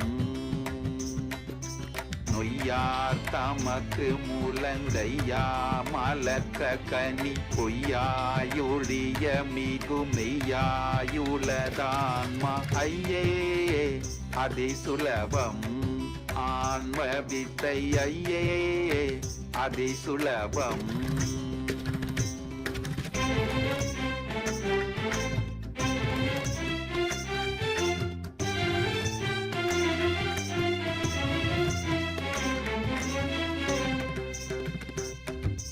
நெய்யாய் நிரந்தரந்தான் ஐயா தீர்ந்திடவும் பொய்யா மூடம்புலக மெய்யா மூளை தெழும் பொய் மையார் நீனைவனுவும் பொய்யா தொடுக்கிடவே மெய்யார் இதய வெளி வெய்யோன் சுயமான்மா விலங்குமே இருளடங்குமே இதரொடுங்குமே இன்பம் பொங்குமே ஐயே அதிசுலபம் ஆன்மவித்தை ஐயே அதிசுலபம்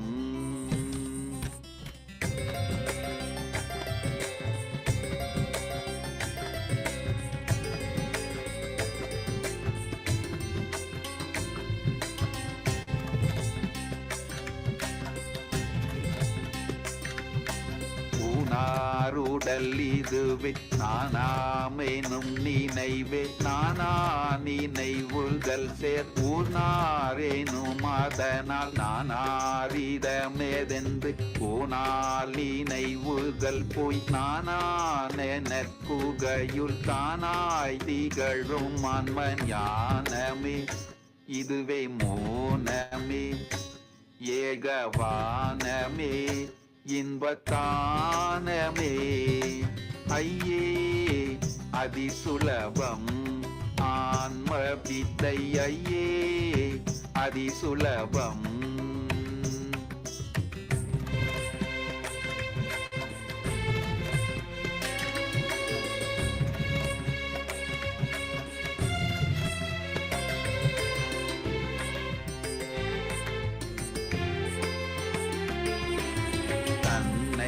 அறிதலின்றி பின்னை எதறிகிலேன் வெண்ணை அறிந்திதிர்பின் என்னையுலதறிய பின்ன உயிர்களில பின்ன விளக்கெனும் அத்தன்னை தனிலுணர மின்னுந்தனுள்ளான்ம பிரகாசமே அருள் விலாசமே அகவிநாசமே இன்ப விகாசமே ஐயே அதிசுலபம் ஆன்ம வித்தை ஐயே அதிசுலபம்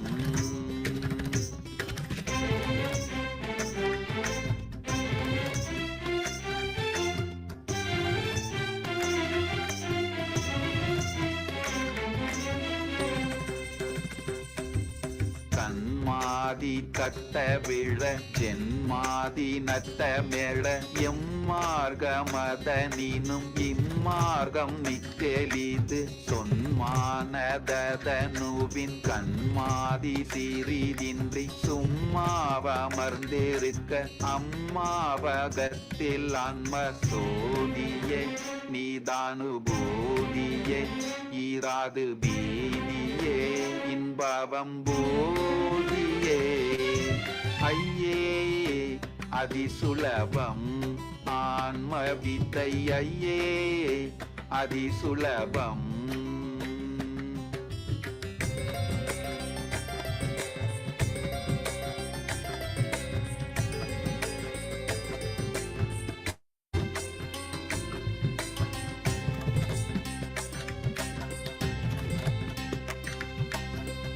கண்ணாதிய விலங்கும் கண்ணாதிய பூரிக்கும் கண்ணாமான கணுக்கும் கண்ணாய் மனவினுக்கும் பின்னாயோரு பொருள் வேறென்னா திறந்தபடி உன்னாடுல தொழிரும் அண்ணாமலையன் அன்மா காணுமே அருளும் வேணுமே அன்பு பூணுமே இன்பு தோணுமே ஐயே அதிசுலபம் ஆன்ம வித்தை ஐயே அதிசுலபம்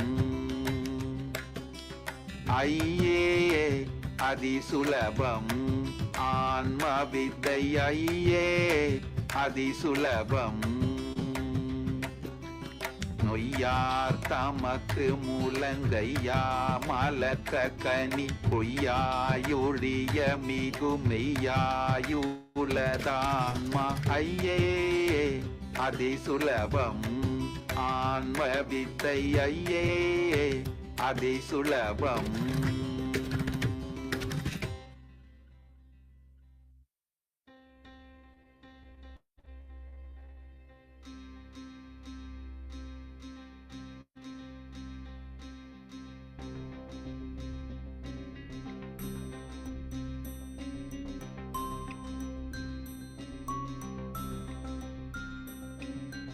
ஐயே அதிசுலபம் ஆன்ம வித்தை ஐயே அதிசுலபம்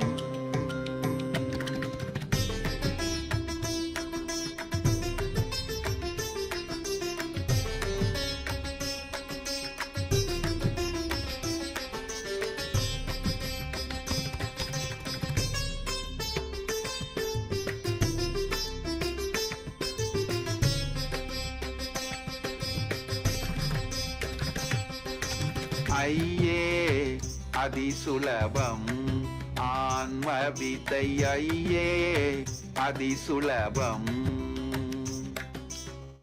ஐயே அதிசுலபம் ஆன்ம வித்தை ஐயே அதிசுலபம்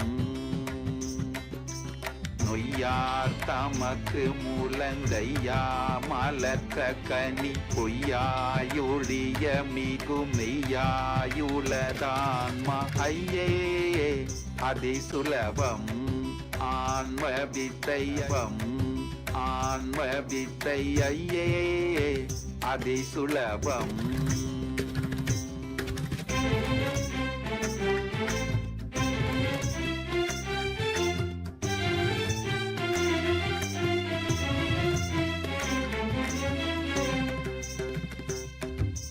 நெய்யாய் நிரந்தரந்தான் ஐயா தீர்ந்திடவும் பொய்யாமுடம்புலக மெய்யாமூலை தேழும் பொய் மையார் நினைவணுவும் உய்யா தொடுக்கிடவே மெய்யாரிதய வெளி வெய்யோன் சுயமான்மா விலங்குமே இருளடங்குமே ஈதரொடுங்குமே இன்பம் பொங்குமே ஐயே அதிசுலபம் ஆன்ம வித்தை ஐயே அதிசுலபம்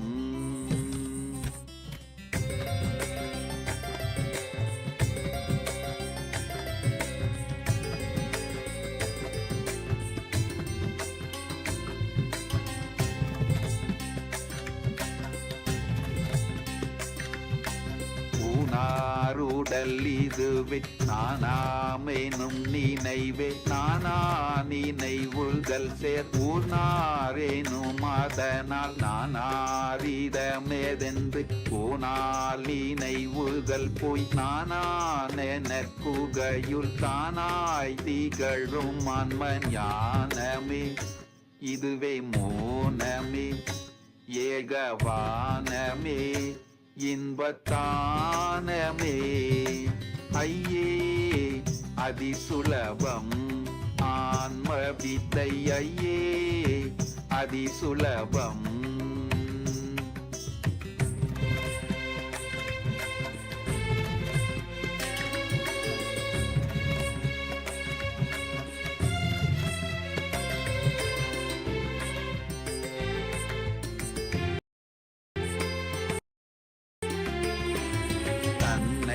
அறிதலின்றி பின்னை எதறிகிலென்றென்னை அறிந்திடிற்பின் என்னை உலதறிய பின்ன உயிர்களில பின்ன விளக்கெனும் தன்னை தனிலுணர மின்னுந்தனுள்ளான்ம பிரகாசமே அருள் விலாசமே அகவிநாசமே இன்ப விகாசமே ஐயே அதிசுலபம் ஆன்ம வித்தை ஐயே அதிசுலபம்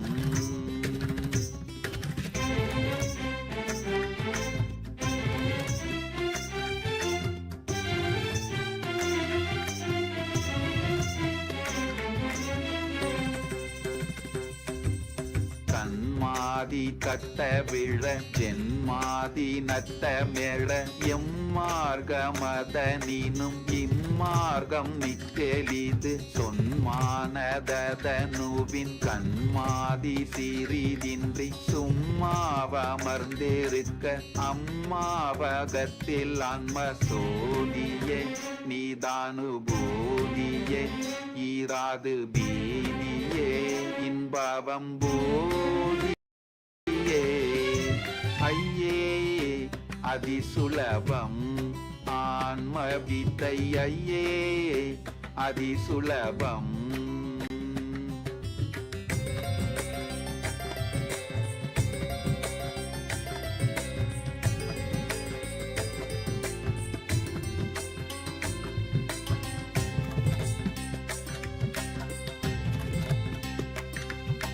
பின்ன கண்ணாதிய விலங்கும் கண்ணாதிய பொறிக்கும் கண்ணாமன கணுக்கும் கண்ணாய் மனவினுக்கும் பின்னாயொரு பொருள் வேறென்னா திறந்தபடியுன்னாடுல தொழிரும் அண்ணாமலையன் அன்மா காணுமே அருளும் வேணுமே அன்பு பூணுமே இன்பு தோணுமே ஐயே அதிசுலபம் ஆன்ம வித்தை ஐயே அதிசுலபம்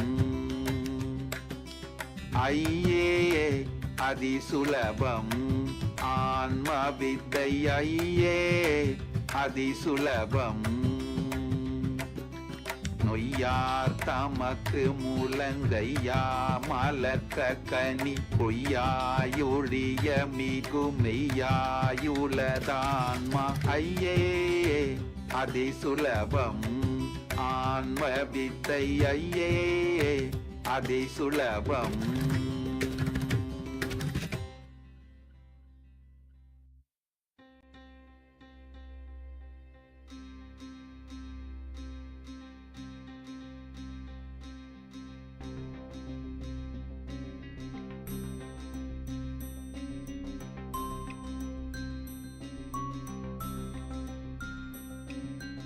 ஐயே அதிசுலபம் ஆன்ம வித்தை ஐயே அதிசுலபம்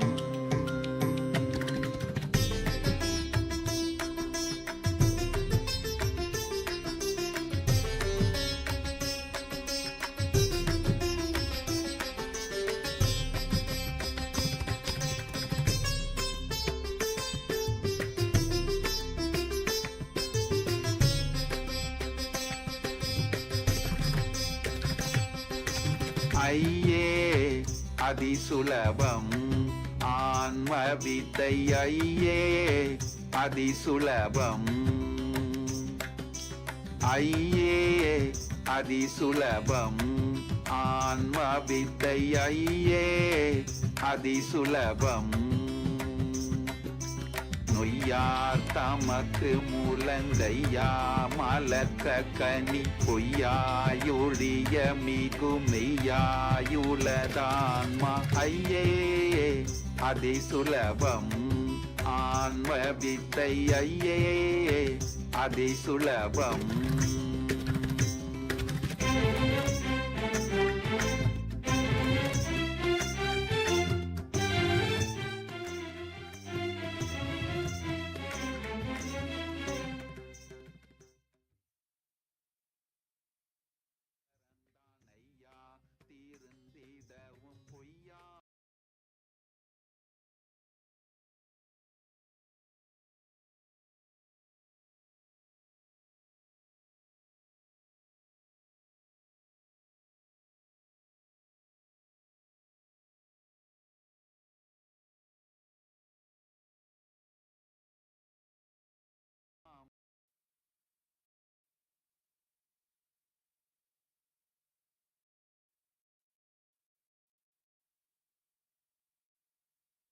Remembering Swamiji in your Ananda Gandha,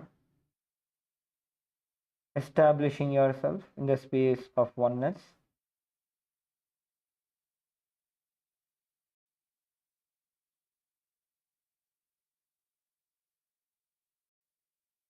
remembering Swamiji in your Ananda Gandha, please be seated with your head, neck and spine in a straight line. Please avoid any forms of distraction such as any devices, your phones, laptops. Please keep your phones, your laptops, devices, anything aside. Please settle down. In the space of deep blissful awareness in your Ananda Gandha.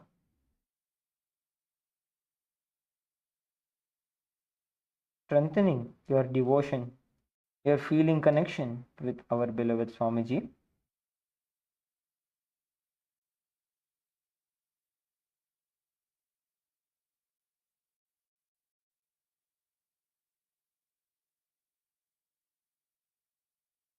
Please be seated with your head, neck, and spine in a straight line. Inhale deeply. Exhale slowly.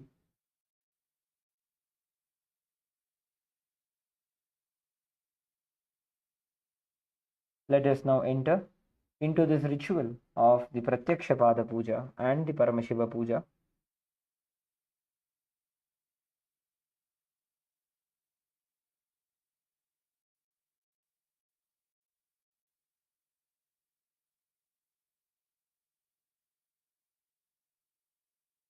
Before we begin the Pada Puja and the Paramashiva Puja today, we request all the Pada Puja participants and everybody else to declare the following with integrity and authenticity.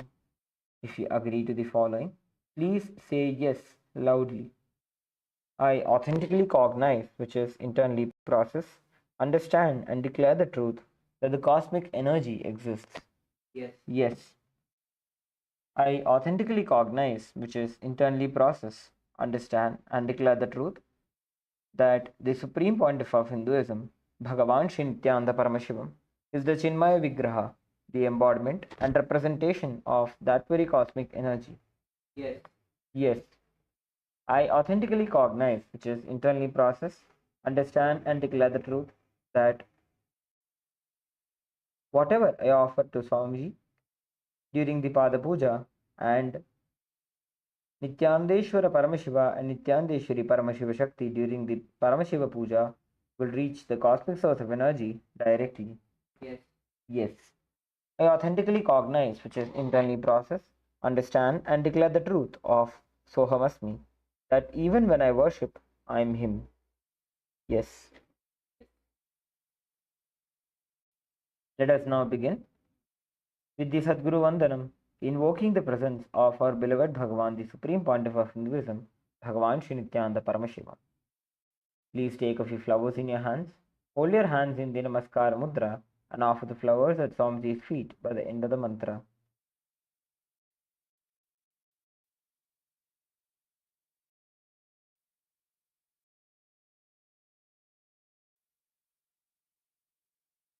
नित्यानन्दं परमसुखदं केवलं ज्ञानमूर्तिं द्वन्द्वातीतं गगनसदृशं तत्त्वमस्यादिलक्ष्यम् एकं नित्यं विमलमचलं सर्वधी साक्षिभूतं भावातीतं त्रिगुणरहितं सद्गुरुं तं नमामि नित्यानन्देश्वर परमशिवसमारम्भां नित्यानन्देश्वरी परमशिवशक्तिमध्यमाम् नित्यानन्दपर्यन्तां वन्दे गुरुपरम्परां ललाटे त्रिपुण्ड्रीनिटिलकृतकस्तूरीतिलकः स्फुरन्मालाधारस्फुरितकटिकौपीनवसनः दधानो दुस्तारं शिरसि फणिराजं शशिकलां प्रदीपः सर्वेषाम् अरुणगिरियोगी विजयते.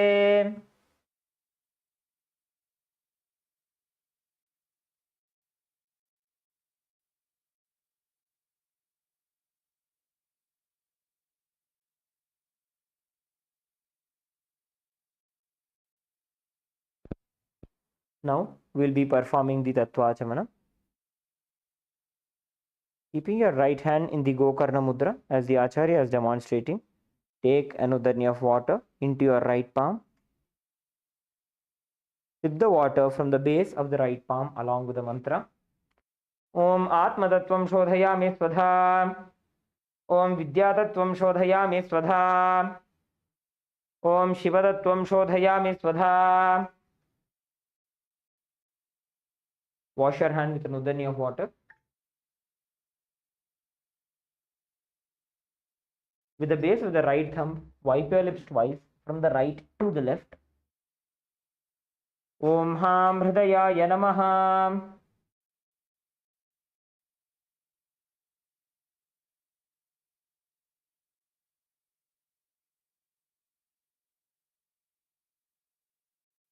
With the tips of the index, middle and ring fingers joined together, touch above the upper lip and below the lower lip.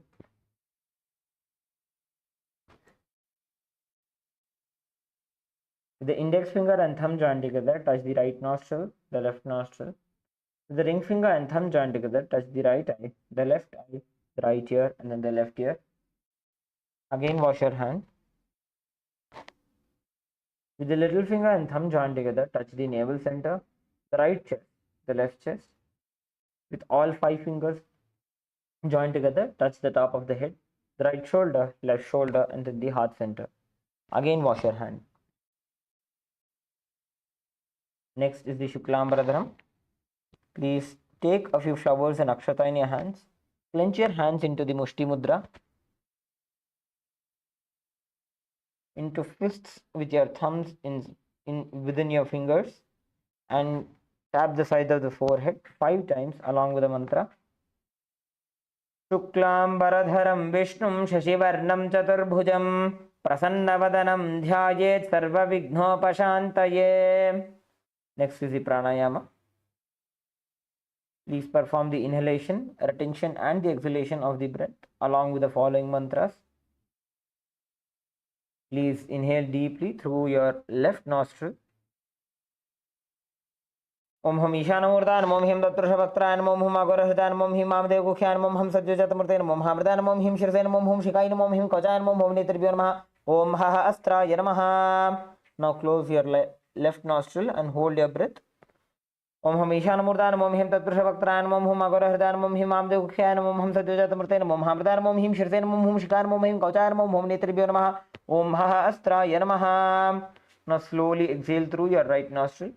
Om Hum Ishanamurdan, Om Him Datrushavaktrayan, Om Hum Agorahridan, Om Him Amdev Kukhyan, Om Hum Sajjajatamurtan, Om Hamridan, Om Him Shirsen, Om Hum Shikayan, Om Him Kojayan, Om Hum Netribhyo Namaha, Om Haha Astra Yanamaha. Now touch your right ear. And then clasp your hands. Clasping your right hand over your left hand, place it onto your right thigh, entering into the Sankalpa Mudra.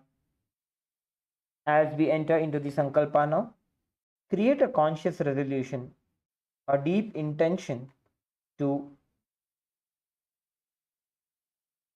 manifest deeper feeling connection and bhakti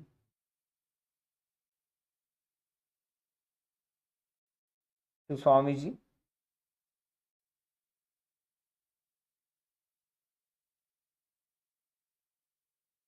Let us now enter into the Sankalpa.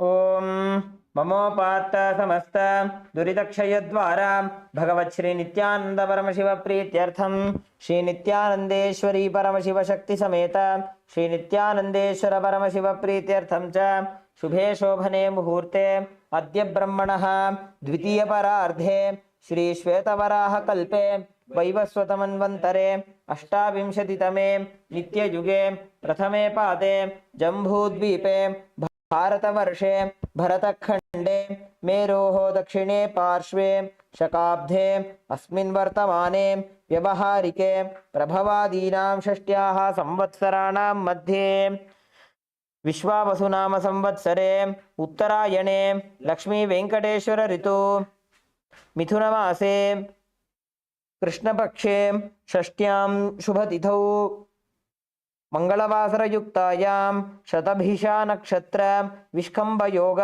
वनिजकरण एवं गुण विशेषण विशिष्टायां अस्यां शुभतिथौ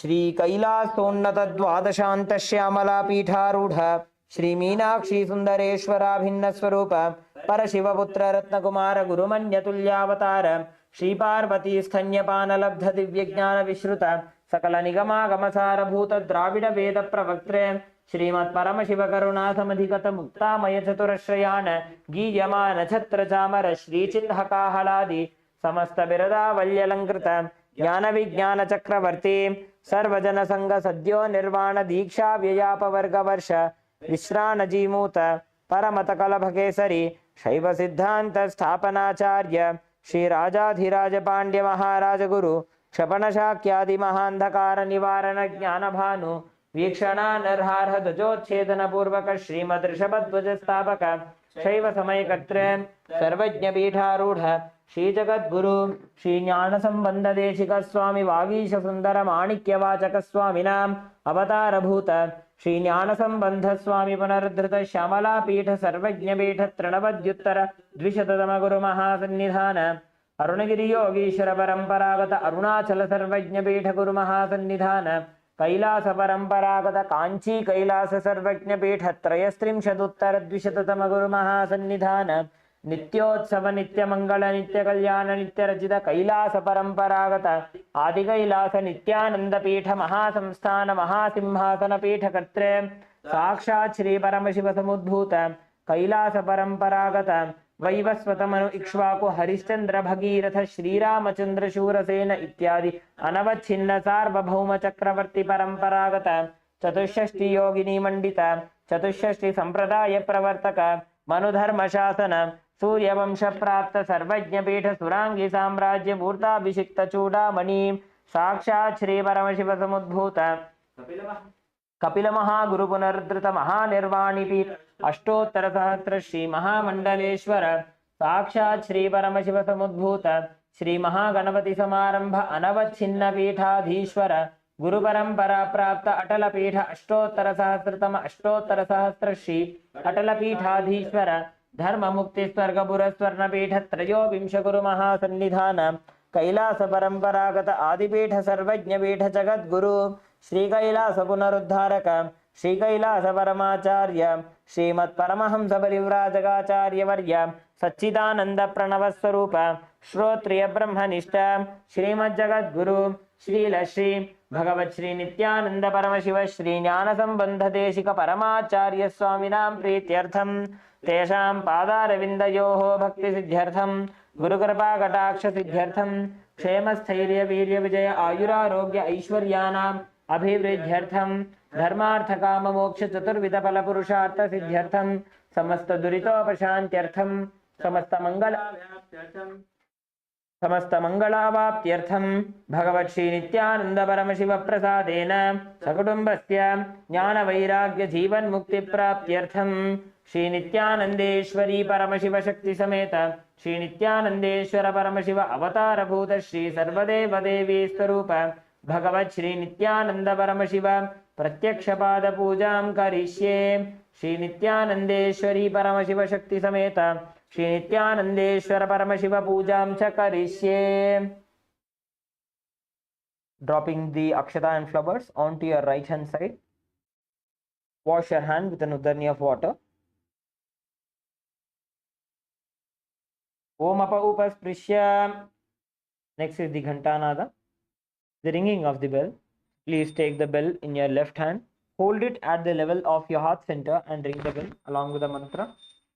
Om agamarthantu devanam gamanarthantu rakshasam ghantanadam karomyado devata kvanalanchanam ghanta devatabhyo namaha. Next is the offering of the Manasa Puja, the internal worship.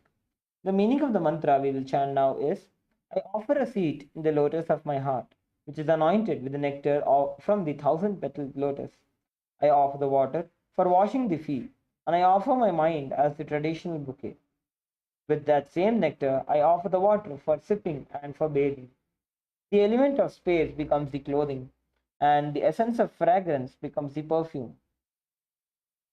Let the mind be offered as a flower, and the life breath become the incense. The element of tejas becomes the lamp, and the ocean of nectar becomes the food offering. The unstruck sound becomes the bell. The element of the air becomes the fan. The 1,000-petaled lotus becomes the umbrella, and the principle of sound becomes the song. All the activities of the senses and the restlessness of the mind become the dance. I offer the garland of lotuses as a beautiful girdle and various kinds of flowers. I worship the divine consciousness with the flowers of pure emotions.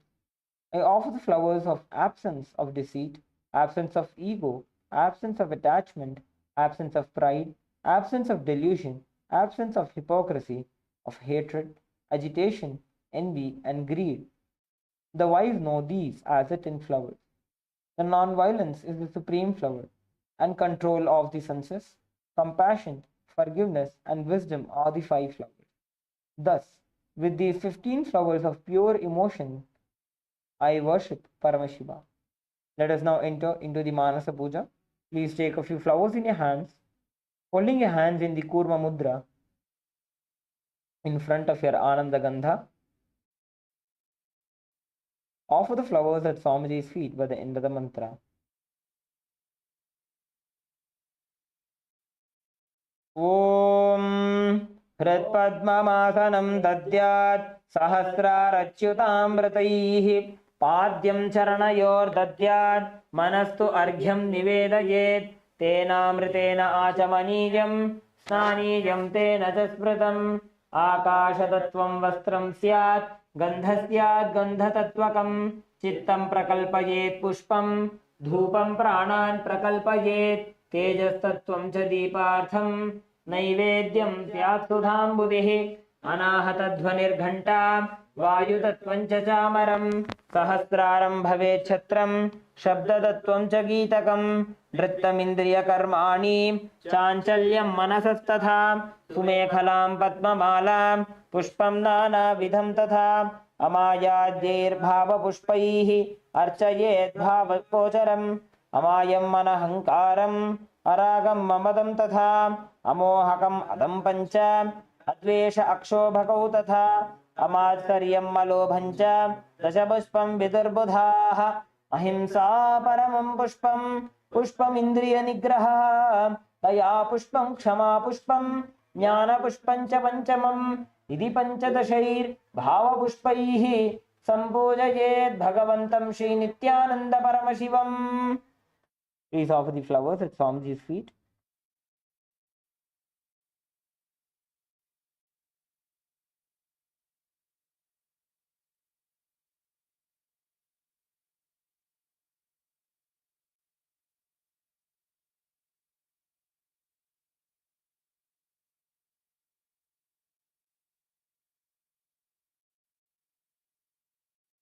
Next is the Upachara Puja, the external worship. The first is the offering of asana. Please take a few akshatas in your hands and offer it at Swamiji's feet by the end of the mantra. Asanam Om Sarvabhutantarasthaya Sarvabhutantaratmane Kalpayam Upaveshartham Asanam Te Namo Namaha.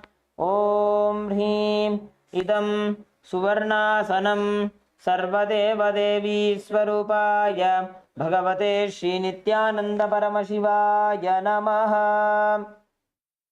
Next is the offering of Swagatam, the offering of welcoming Swamiji. Please take a few flowers in your hands and offer it at Swamiji's feet by the end of the mantra.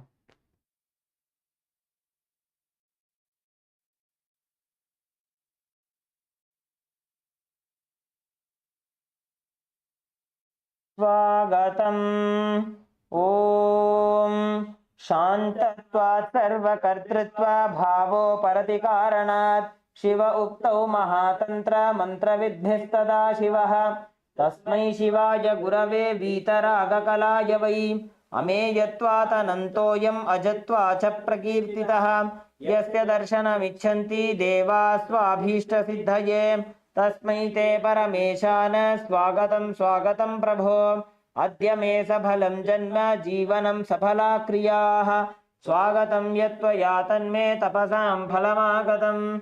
ॐ ह्रीं सर्वदेवदेवी स्वरूप भगवत् श्रीनित्यानन्द परमशिव स्वागतं सुस्वागतं ते. Next is the offering of Padyam, the offering of water for washing Swamiji's feet.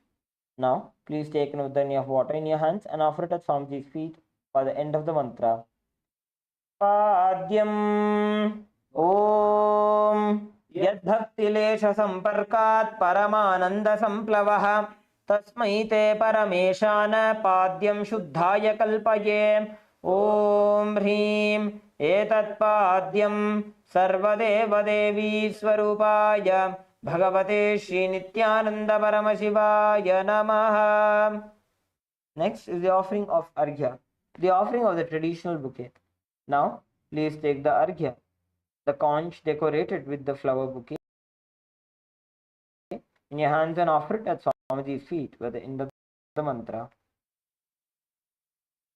अर्घ्यः ॐ दूर्वाक्षतसमायुक्तं बिल्वपत्रं तथा परं शोभनं शङ्खपात्रस्थं ग्रहाणार्घ्यं महेश्वर ॐ ह्रीं एषोऽर्घ्यः सर्वदेवदेवी स्वरूपाय भगवते श्रीनित्यानन्दपरमशिवाय स्वाहा. Next is the offering of Achamaniyam, the offering of water for the mouthwash. Please take an udani of water in your hands and offer it at Swamiji's feet by the end of the mantra. Achamaniyam Om Mandakinyastu Yadvari Sarvapapaharam Shubham Grahanachamaniyam Tvam Maya Bhaktya Niveditam Om Hrim Idam Achamaniyodakam सर्वदेवदेवी स्वरूपाय भगवते श्रीनित्यानंद परमशिवाय स्वधा.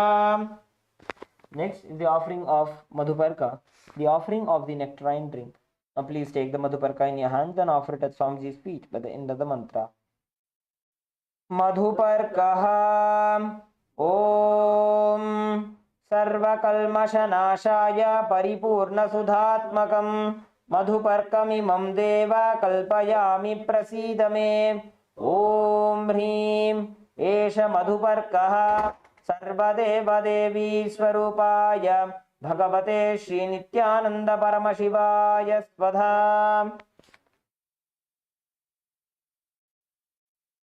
Next is the offering of Gandha Tailam, the offering of the scented oil. Please take the Gandha Tailam in your hands and offer it at Swamiji's feet by the end of the mantra.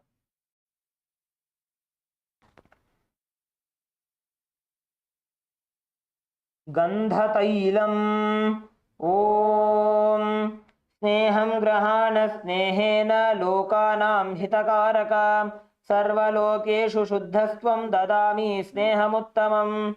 Om Hrim Idam Gandha Tailam सर्वदेवदेवी स्वरूपाय भगवते श्रीनित्यानन्दपरमशिवाय निवेदयामि.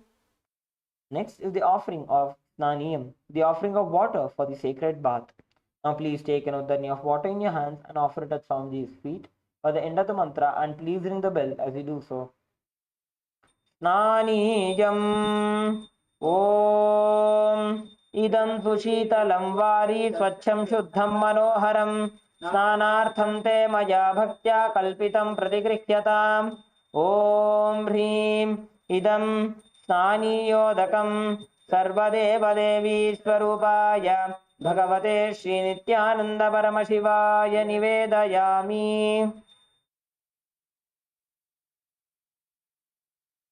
Next is the offering of Vastram, the offering of the sacred clothes. Now please take the Vastram in your hands and offer it at Swamiji's feet by the end of the mantra. Vastram Om Maya Chitrapata Channa Nijagukshoru Tejase Niravarana Vijnaya Vasaste Kalpayamyaham. Om Hrim Idam Vastrottariyam Sarvadevadevi Swarupaya Bhagavate Srinityananda-Paramashivaaya Nivedayami. Next is the offering of Abharanam, the offering of the sacred jewelry. Now please take the Abharanam in your hands and offer it at Swamiji's feet by the end of the mantra. Abharanam Om Swabhava-sundarangaya Nana-shaktyashrayayate Suvarnam Bhushanam Tubhyam Kalpayami Prasida me.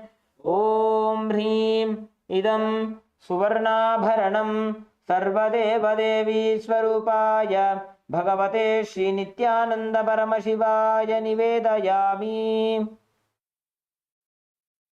Next is the offering of Gandha, the offering of the sandalwood paste. Now please take some sandalwood paste in your right hand ring finger and offer it at Swamiji's feet by the end of the mantra. Gandha Om Shariram te na janami cheshtam naiva cha maya niveditan gandhan pratigriह्य vilipyatam. Om Hrim एष गन्धः सर्वदेवदेवी स्वरूपाय भगवते श्रीनित्यानन्द परमशिवाय नमः. Next is the offering of pushpam, the offering of the fragrant flowers. Now, please take a few flowers smeared with sandalwood paste in your hands and offer it at Swamiji's feet for the end of the mantra.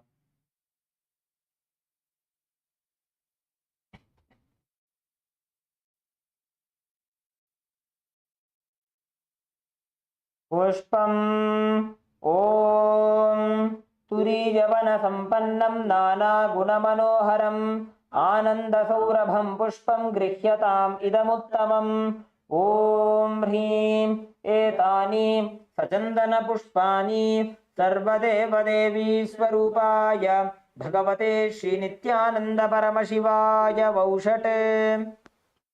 Next is the offering of the Bilva Patram, the offering of the Bilva leaves. Please take a few Bilva leaves in your hands, smear with sandalwood paste, and offer the Bilva leaves at Swamiji's feet by the end of the mantra. Bilva Patram Om Amritodbhavam Shri Vriksham Shankarasya Sada Priyam Bilva Patram Prayachami Pavitram Te Sureshwara Om Hrim Om Hrim Etani Sachandana Bilvapatrani Sarvadeva Devi Swarupaya Bhagavate Shri Nityananda Paramashivaya Vaushate. Next is the offering of the Tulasi Patram. Now please take a few Tulasi leaves made with sandalwood paste in your hands and offer it at Swamiji's feet by the end of the mantra.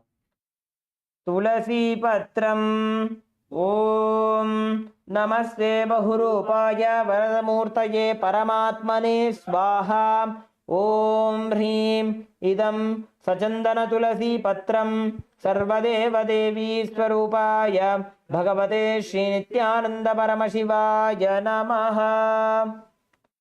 We request all the participants to please light your lamp and the incense sticks as we will be offering the dhupa, deepa, naivedyam and the arati now.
Please take the lit incense in your hands and slowly wave it towards Swamiji along with the mantra, and please ring the bell as you do so.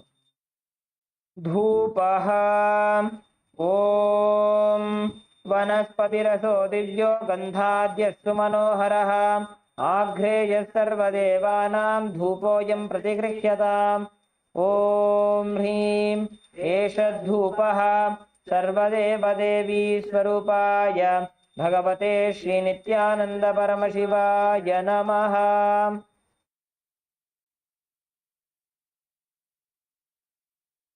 Next is the offering of Deepa, the offering of the lit lamp.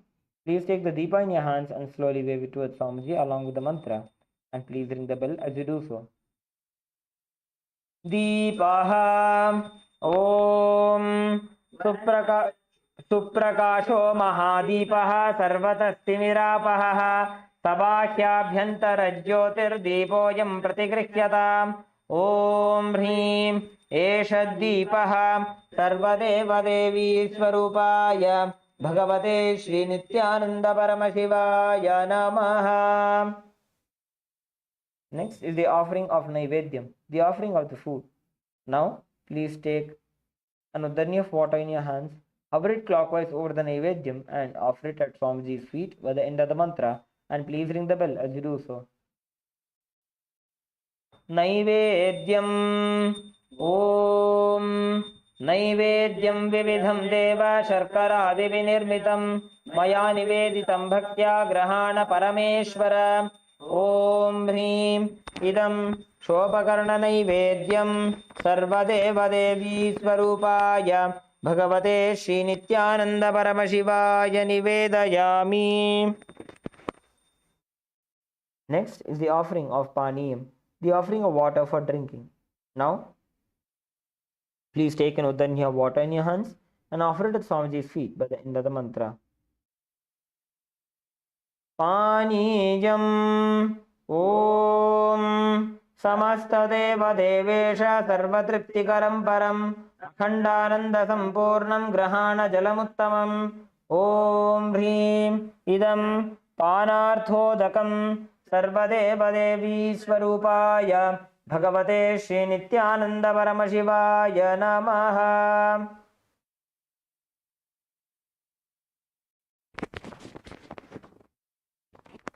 Next is the offering of Punarachamaniyam. Now, please take an uddarni of water in your hands and offer it at Swamiji's feet by the end of the mantra. Punarachamaniyam Om Uchishtamapya Shuchirva Yasya Smaranamatratah Shuddhimapnoti Tasmai Te Punarachamaniyakam.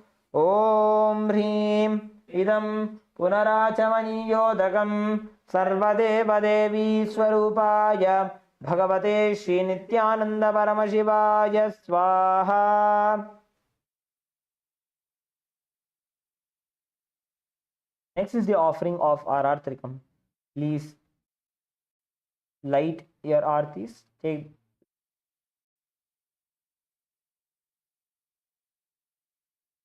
Taking the lit arti plate in your hands, slowly wave it around Swamiji's form along with the mantra, and please ring the bell as you do so. Arartrikam Om Hrim Esha Deepamala Sarvadeva Devi Swarupaya Bhagavate Shri Nityananda Paramashivaya Namaha.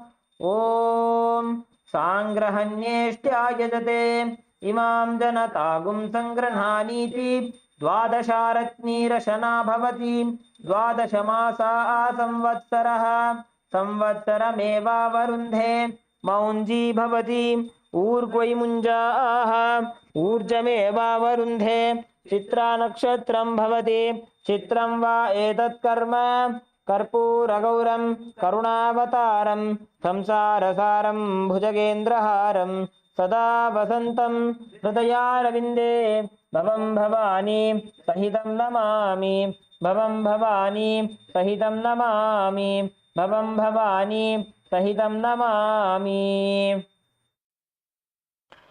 Arartrikam Samarpayami Bhagavat Shri Nityananda Paramashiva Charana Kamalebhyo Namaha. Next is the offering of Pushpanjali. Please take a few flowers in your hands. Hold your hands in the Anjali Mudra and offer the flowers at Swamiji's feet by the end of the mantra. Pushpanjalihi Gurur Brahma Gurur Vishnu Gurur Devo Maheshwaraha Gurur Sakshat Param Brahma Tasmai Shri Gurave Namaha. Akhanda Mandala Karam Vyaptam Yena Characharam Tatpadam Darshitam Yena Tasmai Shri Gurave Namaha. Ajnanatimirandhasya Jnananjanashalakaya Chakshurunmilitam Yena Tasmai Shri Gurave Namaha.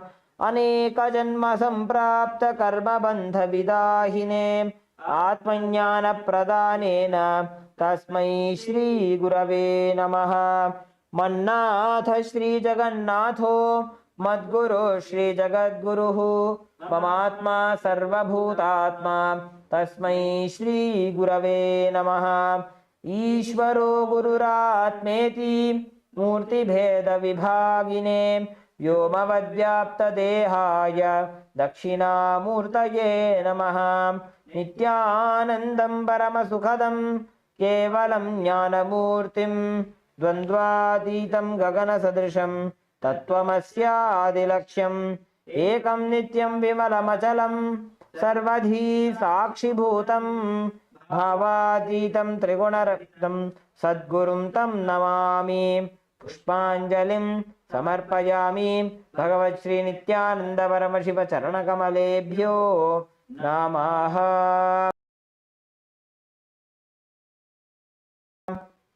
Om Nityanandam. We will now enter into the Paramashiva Puja.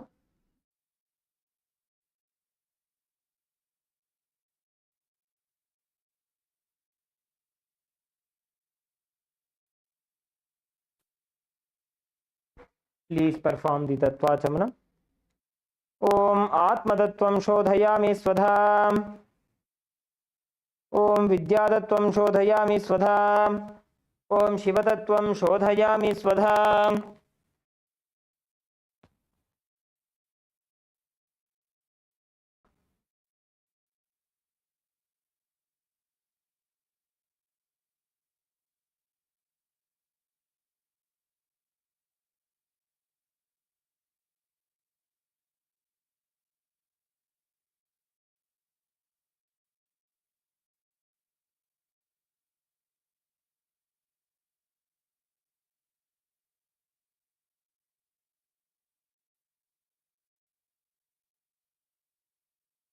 Let us now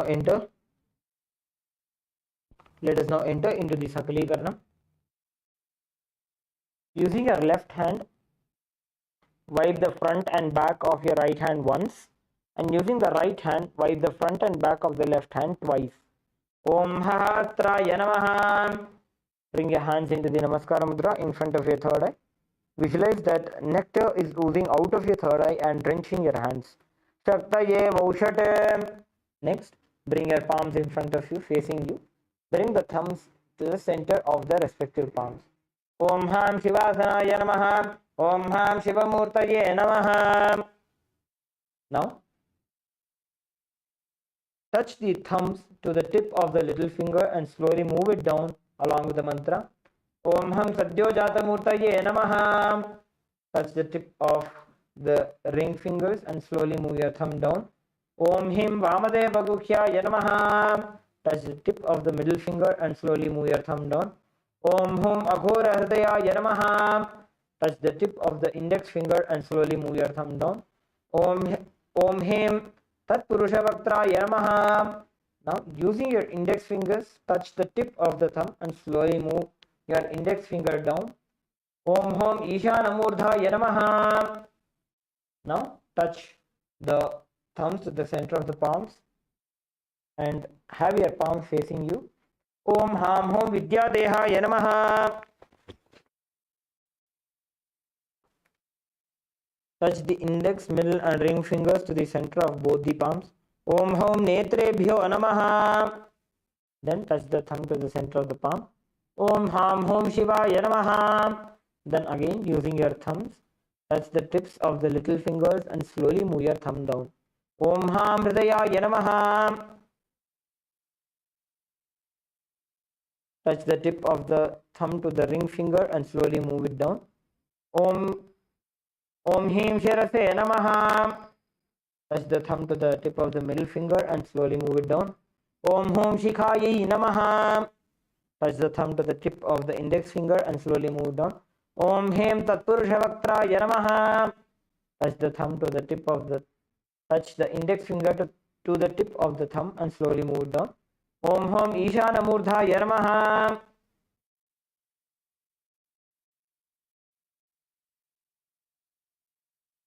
Now, bring your hands into fists. Bring them into the Mushti Mudra Rotate them around each other once. Om Haim Kavachaya Hum. Bring your hands in Namaskara Mudra in front of the third eye. Om Ham Shivaya Vaushate. Now again bring your palms facing you with the thumbs touching the respective palms. Om Ham Hom Shivaya Namaha. Now with the ring finger and thumb joined together, touch your heart center.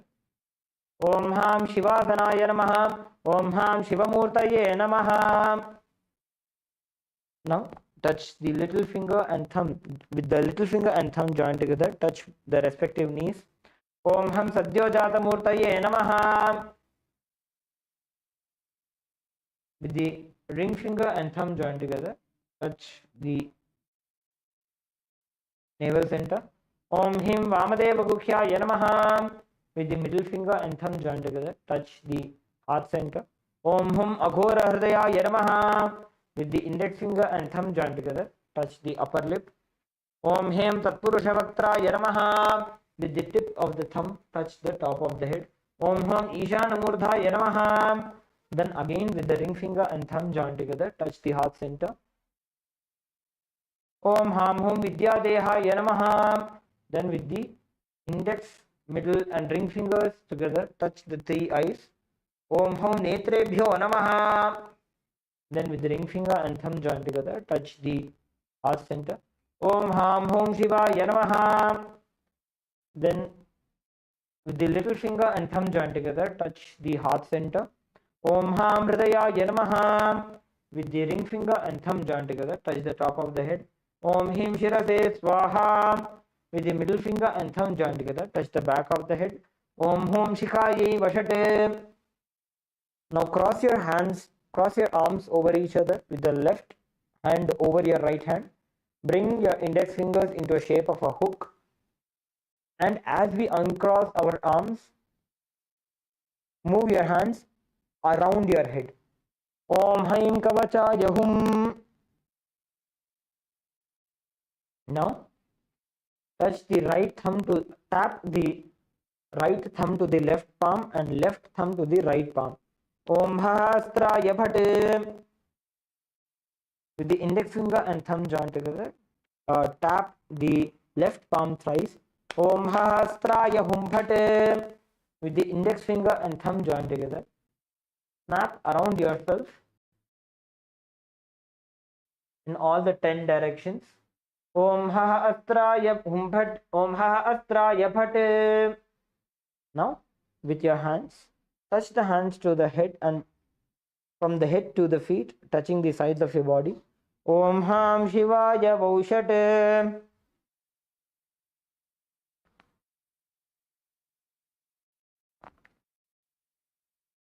Let us now enter into the Samanyarghya Stapana. Please mix some flowers, akshata and chandan into the panchapatram.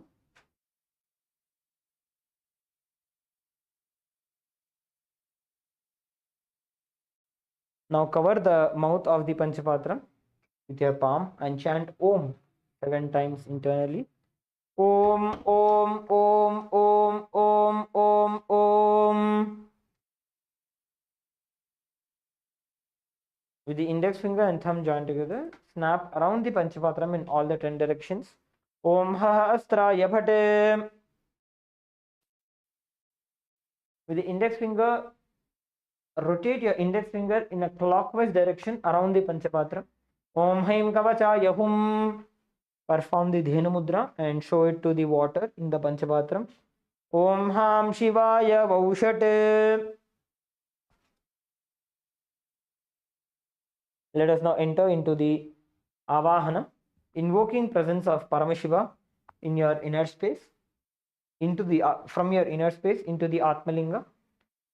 Now please offer akshata onto your Atmalinga. Om Ham Shavasana Namaha.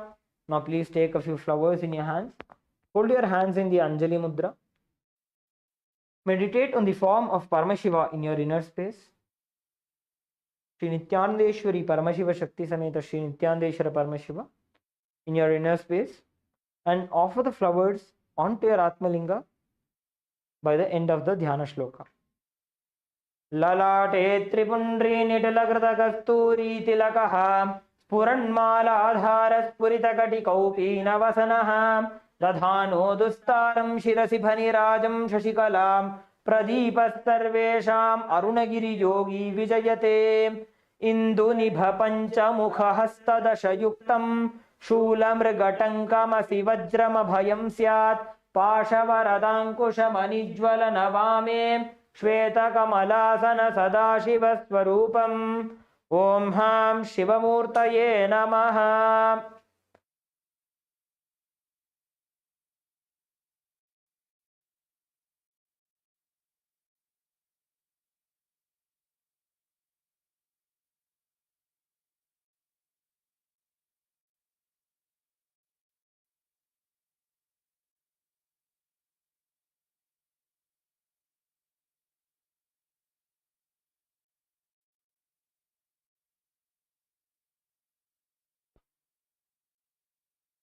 Now, take a few flowers in your hands and offer it to your Atmalinga. Om Ham Hom Shivaya Namaha. Shri Nithyanandeshwari Paramashiva Shakti Sameta Shri Nithyanandeshwara Paramashiva Namaha. Dhyayami Avahayami. Show the Avahani Mudra. Om Ham Shivaya Namaha. Ityavahana Mudram Pradarshya. Turn your palms facing down. Sthapana.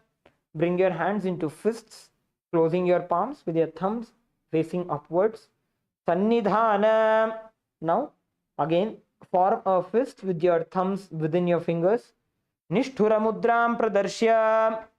Next, interlace your fingers and clasp your hands with the thumbs facing upwards.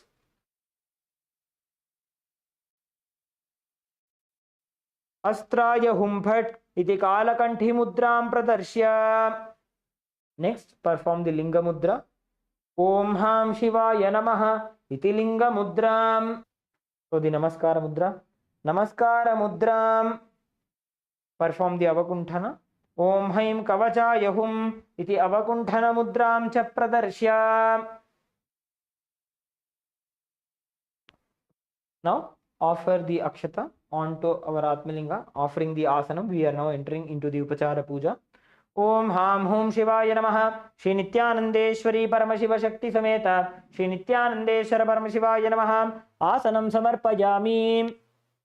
Now we'll be offering the Padya, Achamanam and Arghyam. Please take an udarni of water, show it to Paramashiva's feet and offer it to the first Patram, the Padya Patram, the vessel that is closest to you. Om Ham Shivaya Namaha. Take another udarni of water. Show it to Paramashiva's mouth and offer it into the cup which is in the middle, the Achamana Patram. Om Ham Shivaya Svadha. Take another udarni of water. Show it to the top of the Atmalinga and offer it to the third vessel, the vessel that is furthest from you. Om Ham Shivaya Swaha. Shri Nithyanandeshwari Paramashiva Shakti Sameta Shri Nithyanandeshwara Paramashiva Namaha. Padya Achamana Arghyam Dattva. Now please take an uddani of water and offer it onto your Atmalinga along with the mantra, and please ring the bell as you do so. Om Ham Hom Shivaya Namaha. Shri Nithyanandeshwari Paramashiva Shakti Sameta Shri Nithyanandeshwara Paramashiva Namaha. Snanam Samarpayami.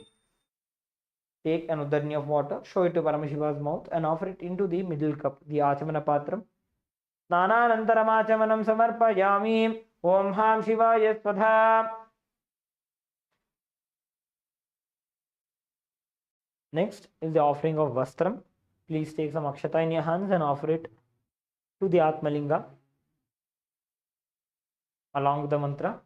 Om Ham Hom Shivaya Namaha. Shri Nithyanandeshwari Paramashiva Shakti Sameta Shri Nithyanandeshwara Paramashiva Namaha. Vastra Yagnopavita Uttariya Bharanartham Akshatan Samarpayami.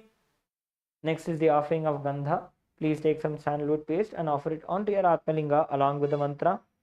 Om Ham Hom Shivaya Namaha. Shri Nithyanandeshwari Paramashiva Shakti Sameta Shri Nithyanandeshwara Paramashiva Namaha. Gandhan Dharayami.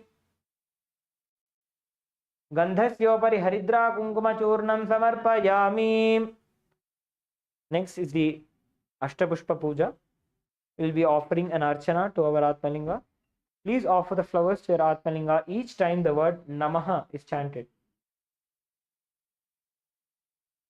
Om Bhavaya Devaya Namaha, Bhavasya Devasya Patni Namaha, Om Sharvaya Devaya Namaha, Sharvasya Devasya Patni Namaha, Om Ishanaya Devaya Namaha, Ishanasya Devasya Patni Namaha, Om Pashupader Devaya Namaha, Pashupader Devasya Patni Namaha, Om Ugraya Devaya Namaha, Ugrasya Devasya Patni Namaha, Om Rudraya Devaya Namaha, Rudrasya Devasya Patni Namaha, Om Bhimaya Devaya Namaha, Bhimasya Devasya Patni Namaha, Om Mahate Devaya Namaha, Om Mahato Devasya Patni Namaha, Om Ham Hom Shivaya Namaha, Shri Nithyanandeshwari Paramashiva Shakti Sameta, Shri Nithyanandeshwara Paramashivaya Namaha, Ashtapushpa Pujam Samarpayami.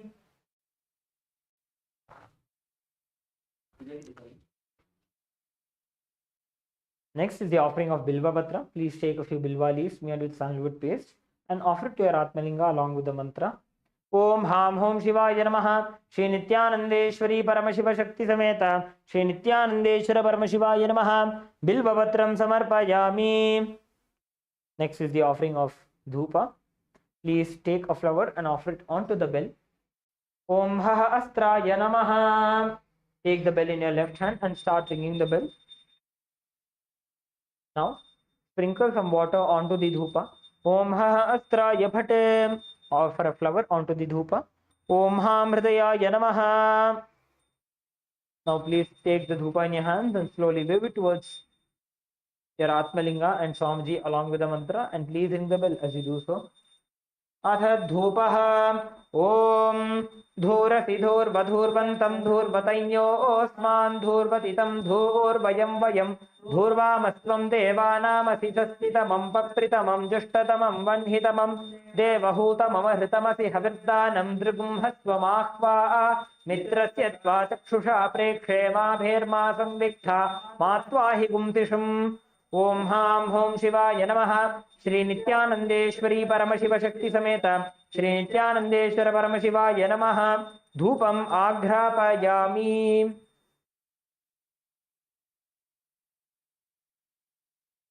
Now take another dhrni of water, show it to Paramashiva's mouth and offer it into the Achamana Patram. Om Ham Shivaya Svadha. Next is the offering of Deepa.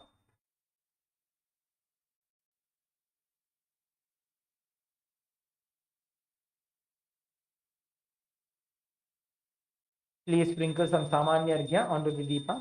Om Haha Astraya Bhate. Offer a flower onto the Deepa. Om Ham Hridayaya Namaha. Now please take the Deepa in your hands and slowly wave it towards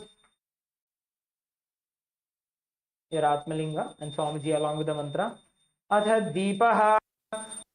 Om Uddipya Svajata Vedo Pagnin Niraritim Mama Pashugascha Makhyamavaha Jivanam Chadisho Disha Mano Hikumsi Jata Vedo Gamashvam Purusham Jagate Abhibhradagna Agahi Shriyama Paripataya. Om Ham Hom Shivaya Namaha, Shri Nithyanandeshwari Paramashiva Shakti Sameta, Shri Nithyanandeshwara Paramashivaya Namaha, Deepam Sandarshayami. Please take another dhrni of water, show it to Paramashiva's mouth and offer it into the Achamana Patra. Om Ham Shivaya Svadha. Next is the offering of Naivedyam. Now please sprinkle some water onto the Naivedyam. Om Haha Astraya Bhate. Offer a flower onto the Naivedyam. Om Ham Hridayaya Namaha. Now please take another dhrni of water, hover it clockwise over the Naivedyam and offer it to the Atmalinga along with the mantra. Atha Naivedyam. Om Madhuvatartayate Madhuksharanti Sindhavaha Madhvirna Santoshadhihi Madhunaktamutoshasi Madhumatpathi Bagumrajaha Madhudyavrastu Pita Madhumanno Vanaspatir Madhumagummastu Suryaha Madhvirgavo Bhavantunaha Madhu Madhu Madhu. Om Ham Hom Shivaya Namaha, Shri Nithyanandeshwari Paramashiva Shakti Sameta, Shri Nithyanandeshwara Paramashivaya Namaha, Naivedyam Nivedayami. Naivedyanantaramachamalam samarpayami. Please take an uddani of water, show it to Paramashiva's mouth and offer it into the Achamana Patram. Om Ham Shivaya Swadha. Next is the offering of Tambulam. Please offer the Tambulam, the betel leaves and the betel nut to your Atmalinga. Om Ham Hum Shivaya Namaha. Shri Nithyanandeshwari Paramashiva Shakti Sameta Shri Nithyanandeshwara Paramashivaya Namaha. Tambulam Samarpayami.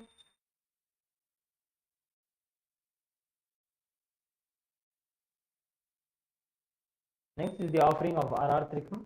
Please light your Karpura Arti. Sprinkle the Samanyargya onto the Arti plate. Om Hahasraya Bhate. Offer a flower to the Arti plate. Om Ham Hridayaya Namaha. Please take the Arati in your hands and slowly wave it towards your Atmalinga and Swamiji along with the mantra, and please ring the bell as you do so. Aratrikam Om Somo va etasya rajyamadatte yo rajasan rajyo vaso mena yajate devasubha methani havigumshi bhavanti ya etavanto vai devanagum savaha sa evasmai savan prayachanti sa enam punasvante rajyaya devasuraja bhavati न तत्र सूर्यो भाति न चन्द्रतारकं नेमा विद्युतो भान्ति कृतोऽयमग्निः तमेव भान्तमनुभाति सर्वं तस्य भासा सर्वमिदं विभाति कर्पूरगौरं करुणावतारं संसारसारं भुजगेन्द्रहारं सदा वसन्तं हृदयारविन्दे भवं भवानी सहितं नमामि भवं भवानी सहितं नमामि भवं भवानी सहितं नमामि ओम हां होम शिवाय नमः श्री नित्यानंदेश्वरी परमशिव शक्ति समेत श्री नित्यानंदेश्वर परमशिवाय नमः कर्पूर नीराजनं संदर्शयामि रक्षां धारयामि. Next is the offering of Pushpanjali. Please take a few flowers, Durva, Virasa, Nakshatra in your hands and offer the flowers to your Atmalinga by the end of the mantra. Om Ham Hom Shivaya Namaha Shri Nithyanandeshwari Paramashiva Shakti Sameta Shri Nithyanandeshwara Paramashivaya Namaha Pushpanjalim Samarpayami.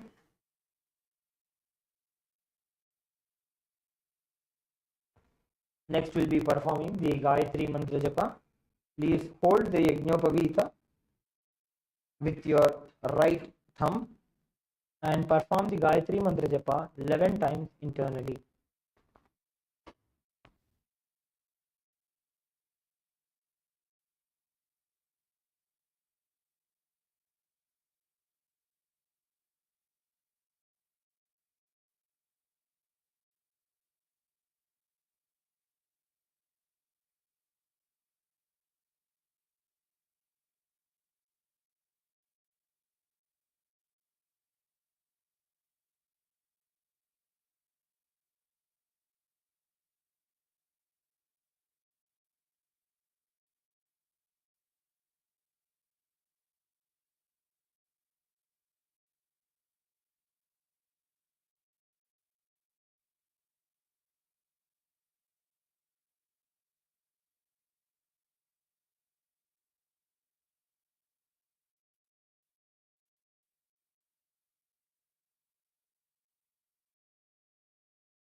Next, we'll be performing the Shiva Mula Mantra Japa. Please remove the thumb from the Yajnopavita and perform the Shiva Mula Mantra Japa 11 times internally.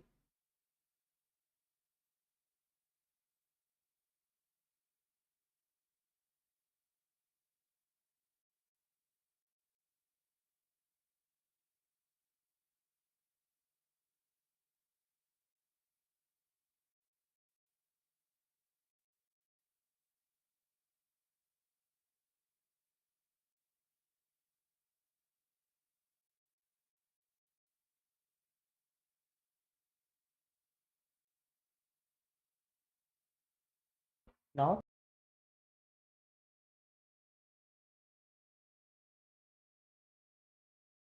please take some flowers. Durva, grass and akshata into your right hand. Om Ham Hridayaya Namaha. Om Haim Kavachaya Hum.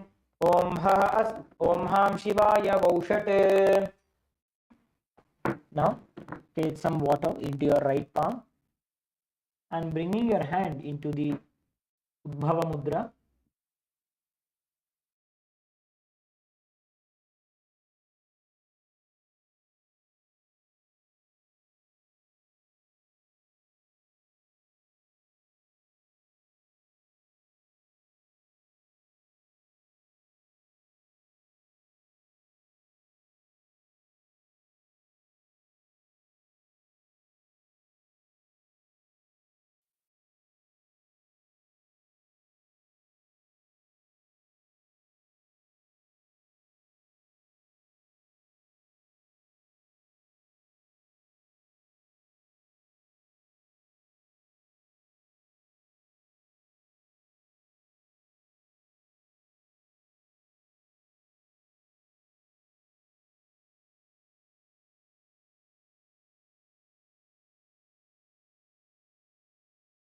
Udbhava Mudra.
Around 5,000 years ago, at the end of Mahabharat War, the ancient enlightened Hindu civilization consisted of 10,000 Hindu traditions, or sampradayas, that existed in 56 Hindu nations, 200 Hindu kingdoms, 1,700 Hindu provinces that covered more than 6 million kilometers square of Asia.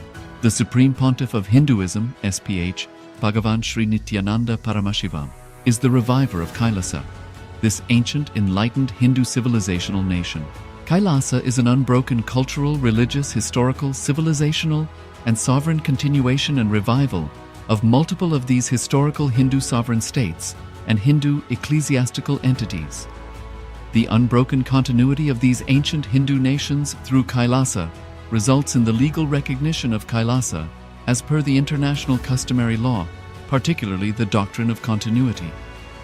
The international law, the doctrine of continuity, implies that upheavals and revolutions within a country, changes in government, territorial adjustments, measures taken during military occupation, or other internal transformations do not negate the existence of the country, do not affect the legal personality and international obligations of the country or state. The Vienna Convention on Succession of States in Respective Treaties, 1978, addresses these principles of the doctrine of continuity as it outlines international law during situation of state succession or continuation. International law recognizes a state's legal personality by recognizing its identity. This perspective extends even during the period when the given state or country is annexed or occupied by a foreign power. Even in such cases, the legal personality of the state is considered to persist, enabling its subsequent re-establishment. Historical examples dating back to the 18th century include cases like Portugal and Genoa that were re-established after the Vienna Congress of 1815. More recent examples include countries such as Poland, Ethiopia, Czechoslovakia, Albania, and Austria that were re-established after World War II. Even when a nation is deprived of its territory, the nation continues to exist. Its sovereignty and international legal personality continues to persist. The Dalai Lama, as the spiritual and temporal leader of Tibet, exemplifies this principle. In 1959, the Dalai Lama was exiled and forced to flee. Despite the challenges faced, the Dalai Lama continues to advocate for the preservation of Tibetan culture and garners worldwide support for Tibetan autonomy on the global stage. Similarly, from 1309 to 1376, the Pope of Catholicism had been in exile in Avignon. Despite this, he was recognized as the head of state as well as head of the church and given full privileges of the position after their return to Rome. Even in 1861, much of the papal territories had been lost, leaving the Pope with no sovereign territory other than the papal residence and related buildings. Yet his temporal powers were still acknowledged. He was recognized as a head of state, and later, the Lateran Treaty of 1929 formally re-established papal sovereignty over the Vatican City. The Sovereign Order of Malta further exemplifies this principle, retaining international recognition as a sovereign entity despite the permanent loss of their territory upon Napoleon's invasion in June 1798. Despite such permanent loss of territory, the sovereignty and the international legal personality of the Sovereign Order of Malta continued to persist.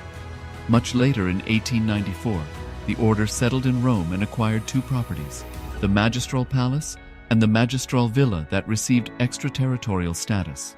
Today, the order maintains diplomatic relations with 112 countries, issues its own diplomatic passports, currency, stamps, and vehicle registration plates, and has been granted observer status in the United Nations. All these examples of state re-establishment illustrate the principle of continuity of states, as per international law, that a state's legal personality persists over time. A nation continues to exist even after a complete loss of territory. A far more striking example is of the oceanic countries, which are under the threat of their entire nation being drowned and submerged due to rising sea levels owing to global warming. In response to such existential threat of climate change, Pacific Island nations, including Tuvalu, have enacted constitutional amendments and made international declarations affirming that their nation and their sovereign rights will continue to persist, despite their entire territory being lost to the sea. This proactive stance is highlighted in the Constitution of Tuvalu Act 2023, and the Pacific Islands Forum Declaration of 2021. The Supreme Pontiff of Hinduism, Bhagavan Sri Nithyananda Paramashivoham, through the line of succession is the present 203rd Emperor of the Hindu Sovereign Kingdom of Surangi Samrajya. He was crowned on the 31st of December 2004 at the age of 26. Thus, by very same principles of the doctrine of continuity, through which the international legal personality of Portugal, Genoa, Poland, Ethiopia, Czechoslovakia, Albania, Austria, Vatican, Tibet, Sovereign Order of Malta, and several other nations has been recognized despite having undergone a period of exile, annexation, occupation by a foreign power, or despite loss of territory. The SPH Nithyananda Paramashivoham, through well-established legal and historical facts about the Hindu sovereign state of the Surangi Samrajyam, derives all sovereign rights and powers of the royal lineage of the Surangi Samrajyam as its 203rd sovereign emperor, from his inheritance and continuation of the unbroken succession of the kingdom of Surya Vamsa Surangi Samrajyam Sarvanapitha. Surya Vamsa Surangi Samrajyam, through unification with 20 other sovereign Hindu states and sovereign ecclesiastical, historical entities, became part of the United States of KAILASA, which thus became a sovereign, independent juridical state, with the SPH Nithyananda Paramashivoham as the sovereign. Just as how the oceanic nations like Tuvalu have safeguarded their sovereignty from the existential threat of total submersion by amending their constitution and asserting that their sovereignty will persist regardless of the loss of their territory, KAILASA, which is a sovereign continuation of 21 sovereign Hindu states and sovereign ecclesiastical historical entities, is also reviving and continuing the Kumari Kandam Hindu nations that got submerged. As per the doctrine of continuity, these facts imply that the KAILASA's statehood is recognized by international law and manifests as a natural outcome of well-established historical legal facts. Share your time, talent, and treasure. Become part of KAILASA. Sign up as an eCitizen https://kailasa.ecitizen.info.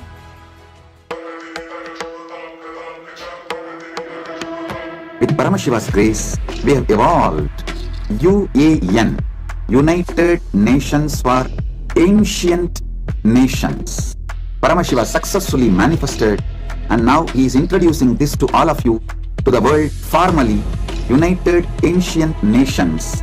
It is United Nations for Ancient Indigenous Nations. This is a profound intergovernmental body. More than 100 ancient nations are already part members of this UAN. It is to unite and support all the indigenous nations, indigenous kingdoms all over the world.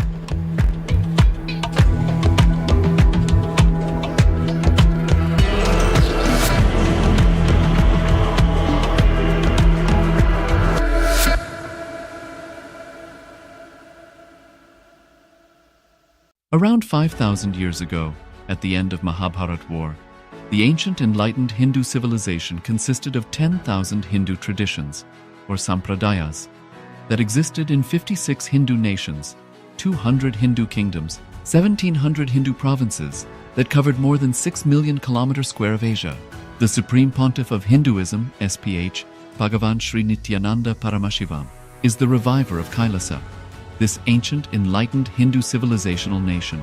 KAILASA is an unbroken cultural, religious, historical, civilizational, and sovereign continuation and revival of multiple of these historical Hindu sovereign states and Hindu ecclesiastical entities.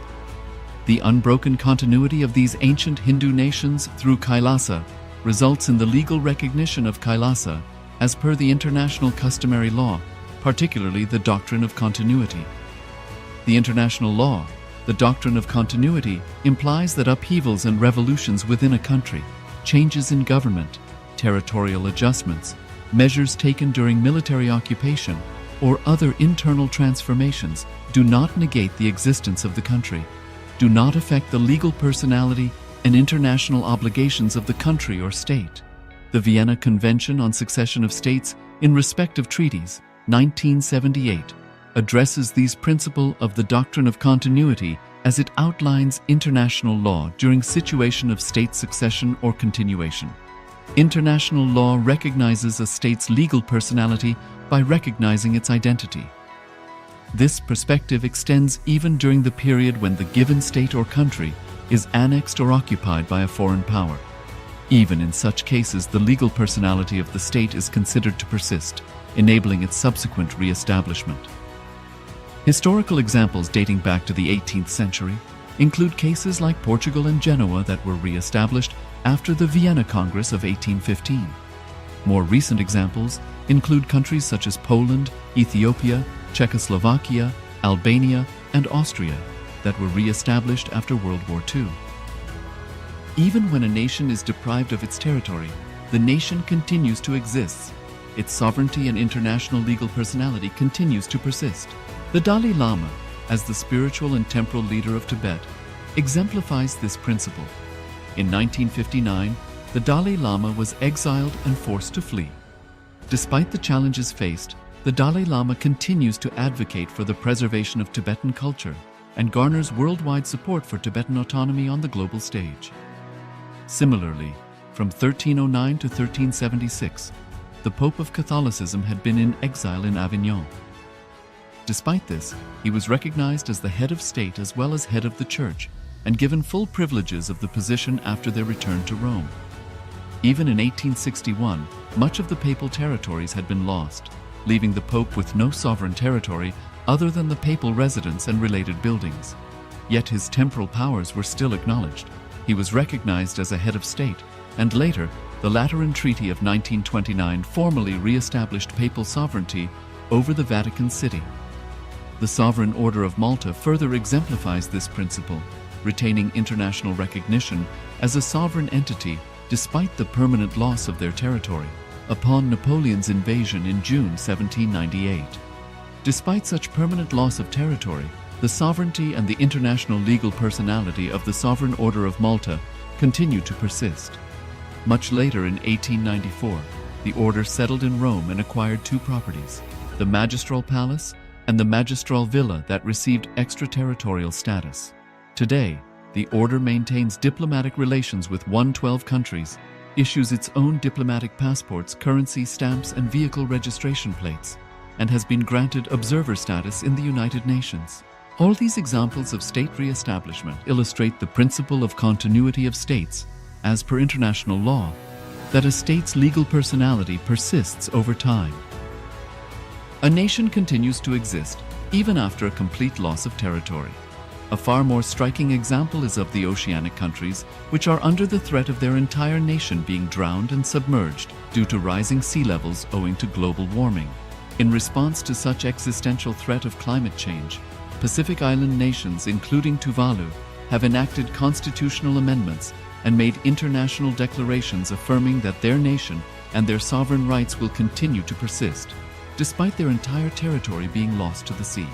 This proactive stance is highlighted in the Constitution of Tuvalu Act 2023 and the Pacific Islands Forum Declaration of 2021. The Supreme Pontiff of Hinduism, Bhagavan Sri Nithyananda Paramashivoham, through the line of succession, is the present 203rd Emperor of the Hindu Sovereign Kingdom of Surangi Samrajya. He was crowned on the 31st of December 2004 at the age of 26. Thus, by very same principles of the doctrine of continuity, through which the international legal personality of Portugal, Genoa, Poland, Ethiopia, Czechoslovakia, Albania, Austria, Vatican, Tibet, Sovereign Order of Malta, and several other nations has been recognized despite having undergone a period of exile, annexation, occupation by a foreign power, or despite loss of territory. The SPH Nithyananda Paramashivoham, through well-established legal and historical facts about the Hindu sovereign state of the Surangi Samrajyam, derives all sovereign rights and powers of the royal lineage of the Surangi Samrajyam as its 203rd sovereign emperor, from his inheritance and continuation of the unbroken succession of the kingdom of Surya Vamsa Surangi Samrajyam Sarvanapitha. Surya Vamsa Surangi Samrajyam, through unification with 20 other sovereign Hindu states and sovereign ecclesiastical, historical entities, became part of the United States of KAILASA, which thus became a sovereign, independent juridical state, with the SPH Nithyananda Paramashivoham as the sovereign. Just as how the oceanic nations like Tuvalu have safeguarded their sovereignty from the existential threat of total submersion by amending their constitution and asserting that their sovereignty will persist regardless of the loss of their territory, KAILASA, which is a sovereign continuation of 21 sovereign Hindu states and sovereign ecclesiastical historical entities, is also reviving and continuing the Kumari Kandam Hindu nations that got submerged. As per the doctrine of continuity, these facts imply that the KAILASA's statehood is recognized by international law and manifests as a natural outcome of well-established historical legal facts. Share your time, talent, and treasure. Become part of KAILASA. Sign up as an eCitizen https://kailasa.ecitizen.info.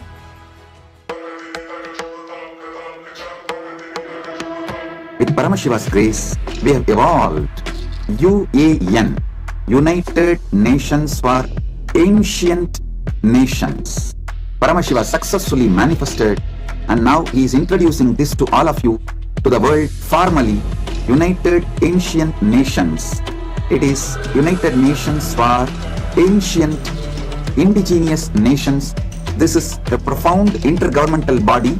More than 100 ancient nations are already part members of this UAN.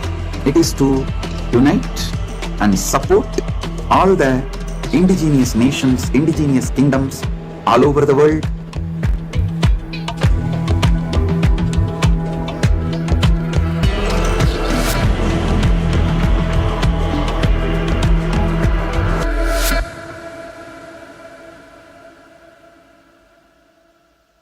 Around 5,000 years ago, at the end of Mahabharat War, the ancient enlightened Hindu civilization consisted of 10,000 Hindu traditions, or sampradayas, that existed in 56 Hindu nations, 200 Hindu kingdoms, 1,700 Hindu provinces that covered more than 6 million kilometers square of Asia. The Supreme Pontiff of Hinduism, SPH, Bhagavan Sri Nithyananda Paramashivoham, is the reviver of KAILASA, this ancient enlightened Hindu civilizational nation.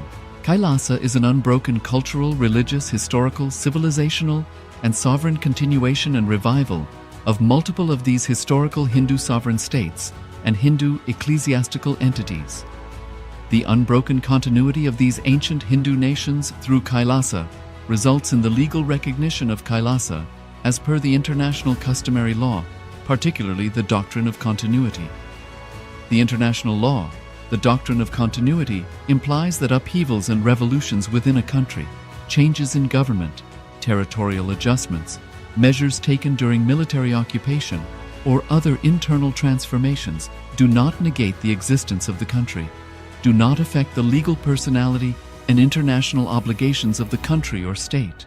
The Vienna Convention on Succession of States in Respect of Treaties, 1978, addresses these principles of the doctrine of continuity as it outlines international law during situation of state succession or continuation. International law recognizes a state's legal personality by recognizing its identity. This perspective extends even during the period when the given state or country is annexed or occupied by a foreign power. Even in such cases, the legal personality of the state is considered to persist, enabling its subsequent re-establishment. Historical examples dating back to the 18th century include cases like Portugal and Genoa that were re-established after the Vienna Congress of 1815. More recent examples include countries such as Poland, Ethiopia, Czechoslovakia, Albania, and Austria that were re-established after World War II. Even when a nation is deprived of its territory, the nation continues to exist. Its sovereignty and international legal personality continues to persist.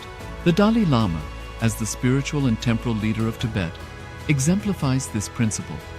In 1959, the Dalai Lama was exiled and forced to flee. Despite the challenges faced, the Dalai Lama continues to advocate for the preservation of Tibetan culture and garners worldwide support for Tibetan autonomy on the global stage. Similarly, from 1309 to 1376, the Pope of Catholicism had been in exile in Avignon. Despite this, he was recognized as the head of state as well as head of the church and given full privileges of the position after their return to Rome. Even in 1861, much of the papal territories had been lost, leaving the Pope with no sovereign territory other than the papal residence and related buildings. Yet his temporal powers were still acknowledged. He was recognized as a head of state and later the Lateran Treaty of 1929 formally re-established papal sovereignty over the Vatican City. The Sovereign Order of Malta further exemplifies this principle, retaining international recognition as a sovereign entity despite the permanent loss of their territory upon Napoleon's invasion in June 1798. Despite such permanent loss of territory, the sovereignty and the international legal personality of the Sovereign Order of Malta continue to persist. Much later in 1894, the order settled in Rome and acquired two properties, the Magistral Palace and the Magistral Villa that received extraterritorial status. Today, the order maintains diplomatic relations with 112 countries, issues its own diplomatic passports, currency stamps, and vehicle registration plates, and has been granted observer status in the United Nations. All these examples of state re-establishment illustrate the principle of continuity of states, as per international law, that a state's legal personality persists over time. A nation continues to exist even after a complete loss of territory. A far more striking example is of the oceanic countries, which are under the threat of their entire nation being drowned and submerged due to rising sea levels owing to global warming. In response to such existential threat of climate change, Pacific Island nations, including Tuvalu, have enacted constitutional amendments and made international declarations affirming that their nation and their sovereign rights will continue to persist, despite their entire territory being lost to the sea. This proactive stance is highlighted in the Constitution of Tuvalu Act 2023 and the Pacific Islands Forum Declaration of 2021. The Supreme Pontiff of Hinduism, Bhagavan Sri Nithyananda Paramashivoham, through the line of succession, is the present 203rd Emperor of the Hindu Sovereign Kingdom of Surangi Samrajya. He was crowned on the 31st of December 2004 at the age of 26.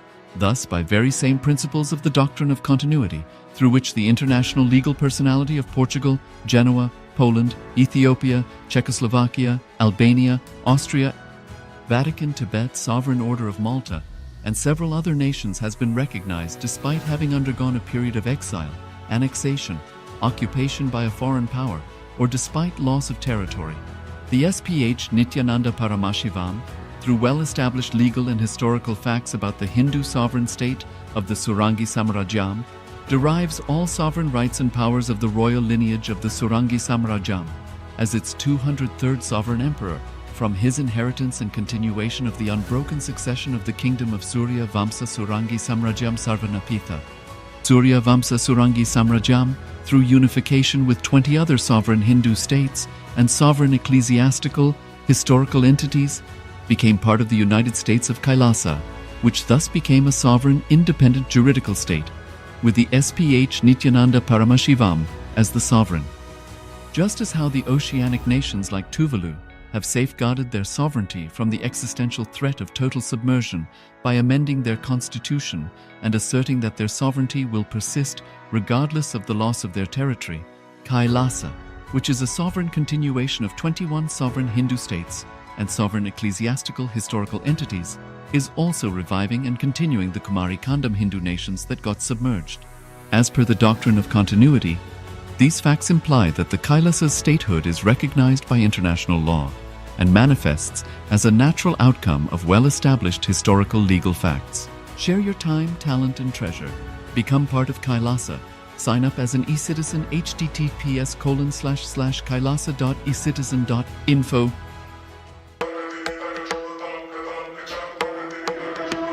With Paramashiva's grace, we have evolved UAN, United Nations for Ancient Nations.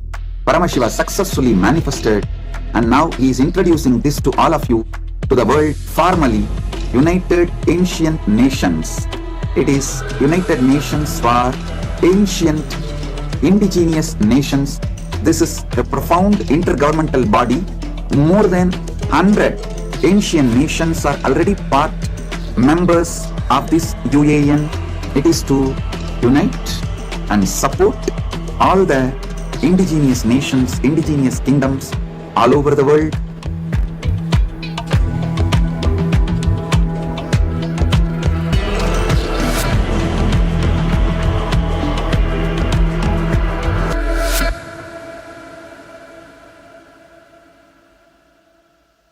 Around 5,000 years ago, at the end of Mahabharat War, the ancient enlightened Hindu civilization consisted of 10,000 Hindu traditions, or sampradayas, that existed in 56 Hindu nations, 200 Hindu kingdoms, 1,700 Hindu provinces that covered more than 6 million kilometers square of Asia.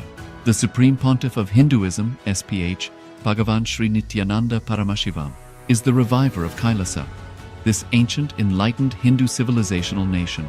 KAILASA is an unbroken cultural, religious, historical, civilizational, and sovereign continuation and revival of multiple of these historical Hindu sovereign states and Hindu ecclesiastical entities.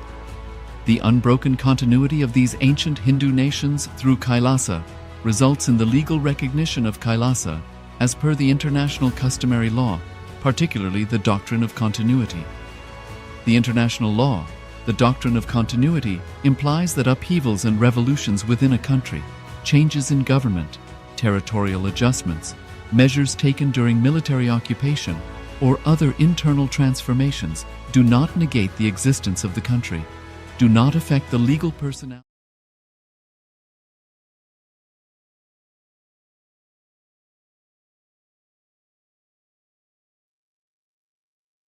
Nithyanandam Paramasutam Kevalam Jnanamurtim Dvandvadhitam Gaganasabisham Tattvamasyati Laksham Ekam Nityam Vimalamachalam Sarvadi Sakshi Bhutam Bhavatitam Krishna Sadgurum Tam Namami. Vijayam everyone and welcome. Yes, so welcome after this intense yoga and puja. So all of you are enjoying this whole Paramashivoham, starting the day with the yoga and the puja. So just take a few moments and let us know your experience of yoga and puja. Meanwhile, let's welcome each one of us who are here in the presence of Bhagavan himself. Ma Nithyananda Priya, Nithyananda. Ma Yang Huilan, Nithyananda. Yang Chao Chonaya, Nithyananda. Ma Juri Nithyananda. Yang Yan Hong Nithyananda. We have partners to the cameras of Ma Chunyu Nithyananda, Hanky Nithyananda. Ma Nitya Shangri Shaktini Nithyananda. Ma Suvagyana Nithyananda. Ma Zhao Han Nithyananda. Ma Nitya Gambananda Nithyananda. And we have Ma Zhang Shi Hao Nithyananda. So once again, welcome to each one of us on this beautiful journey of Paramashivoham. So with this, let's get ready to enter into the power manifestation. Seeing picture blindfolded, as the first power manifestation that we do is seeing picture blindfolded, the power of third eye. So let's get ready. You can cover your eyes now. Get ready with the power manifestation as we enter into the Supramana, which is a scriptural reference for manifesting this science of third eye. So the scripture reference goes as Kapala Antarmano Yasya Tishtan Milita Lochana Kramena Manasodharyat Lakshaye Lakshamuttamam. Paramashiva says, by fixing the mind on the inner space within the crown center and sitting stably without any movement, having the eyes closed in succession, but that stability of the mind and the inner space through the power of third eye, one directly sees the ultimate goal, Lakshman. By having the vision beyond the sight that reveals any object or place, attaining the space of oneness with the source, Paramashiva. All right. So with this, let's get ready to enter into the power manifestation. Remember again and again, this is power manifestation is your time to be in oneness with Swamiji, oneness with Paramashiva. So you can cover your eyes now. You can close your eyes. You can cover your eyes now with the blindfold. And let's get ready to enter into the power manifestation. Yes. So just remember Swamiji in your space. And just forget everything. Whether it is even your worries, not just outer things, whether it is your worries, your fears, your agitation, anger, just unclutch. Just go on unclutching.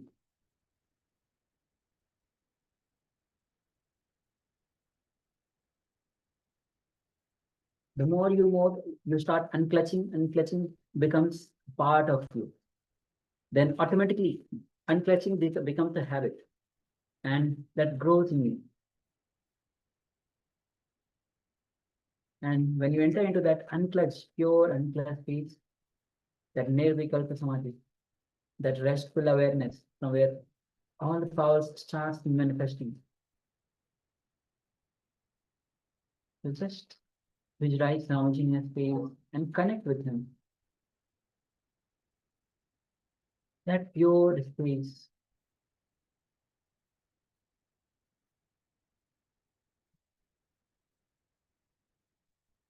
Gently bring your awareness to the third eye and connect to Swamiji through the third eye. Through your third eye, gaze at Swamiji's third eye.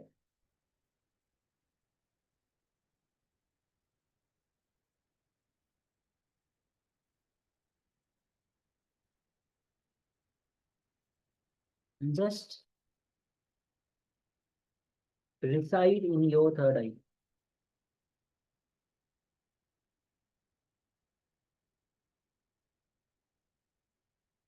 Now, let's connect with Swamiji with the Mahavakya. Mahavakya, the cosmic passcode that Swamiji has given us to connect with him. Om Nithyananda Paramashivoham. Om Nithyananda Paramashivoham. Om Nithyananda Paramashivoham. Keep chanting Mahavakya in our space, and let's enter into this round of our manifestation. The image is being projected on your screen. Let's wait.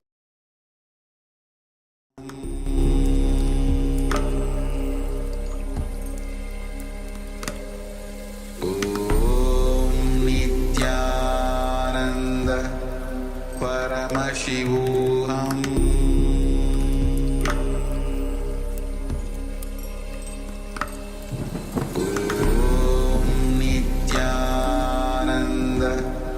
Paramashivoham.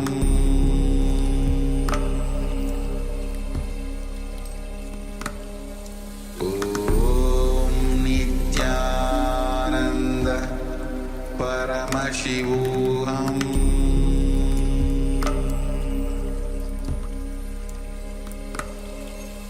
Om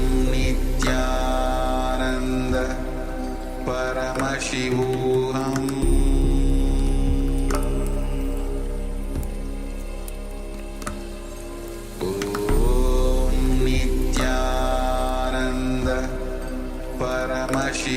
Paramashivoham.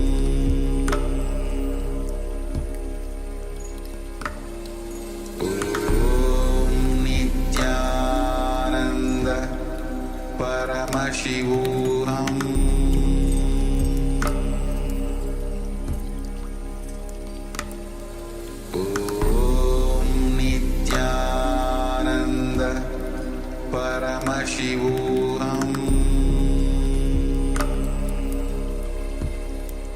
Paramashivoham.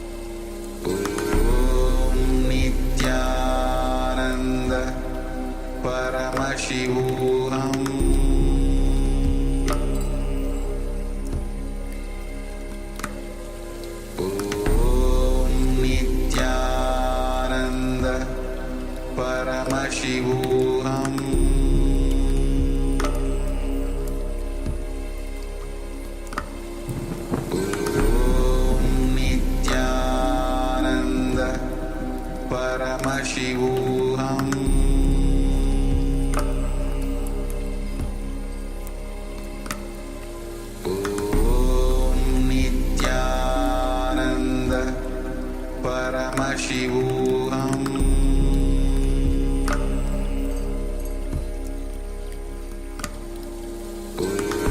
Om Nithyananda Paramashivoham. Paramashivoham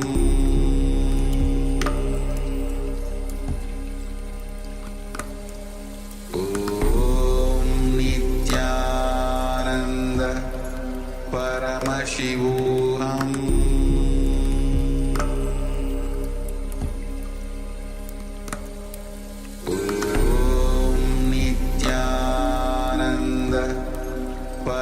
Paramashivoham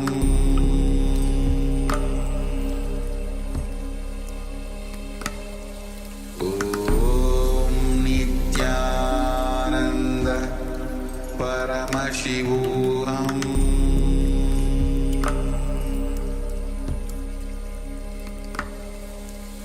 Om Nithyananda Paramashivoham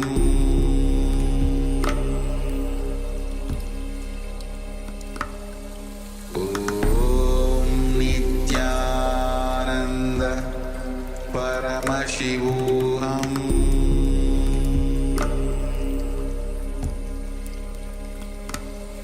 Om Nithyananda Paramashivoham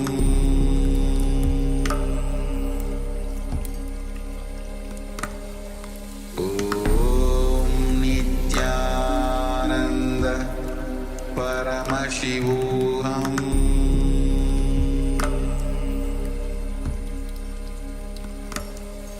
Om Nithyananda Paramashivoham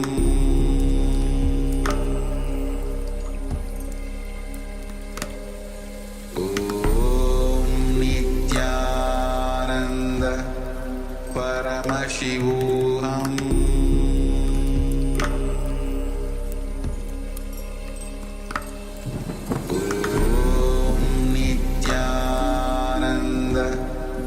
Paramashivoham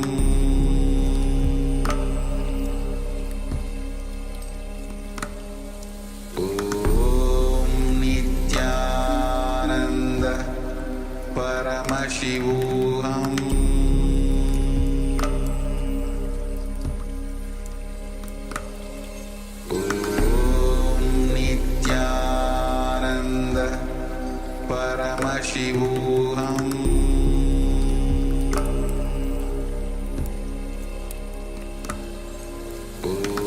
Om Nithyananda Paramashivoham Paramashivoham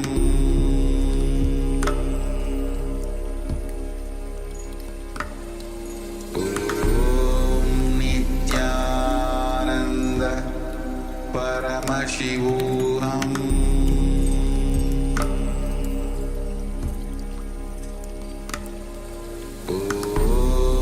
Nithyananda Paramashivoham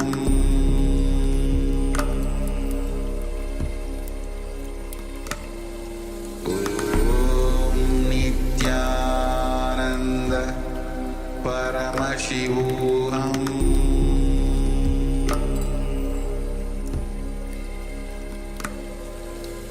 Om Nithyananda Paramashivoham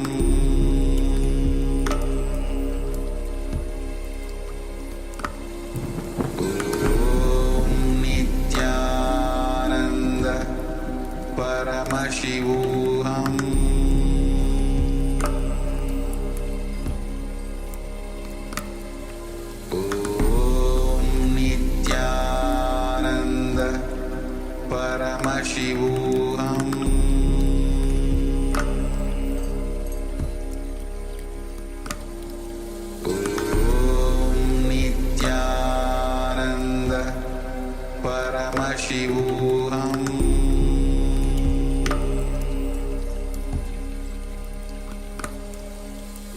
Om Nithyananda Paramashivoham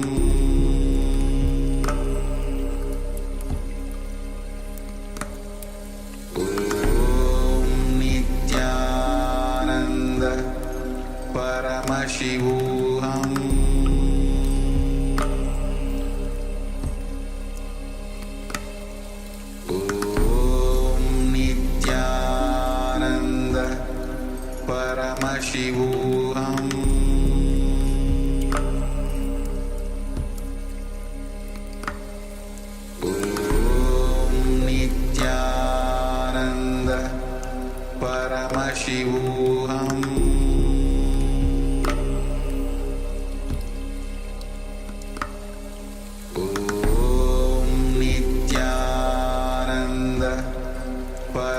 Paramashivoham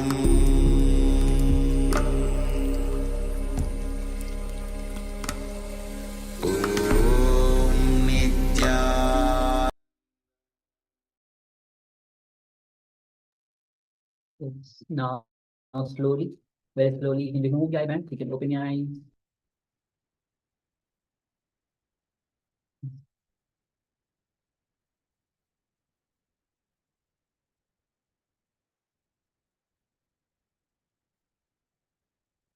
You can remove your eye band. You can open your eyes now. And let's take a moment and let's start sharing what was revealed to you.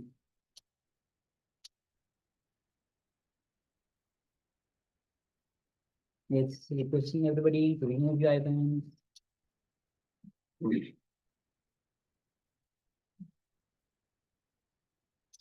So whenever you find time, just start doing the power manifestation. When your eyes, close your eyes, sit with your eyes closed, connect with Swamiji and be in oneness.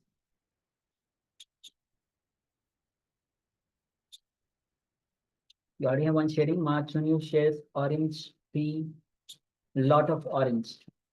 Yes, thank you.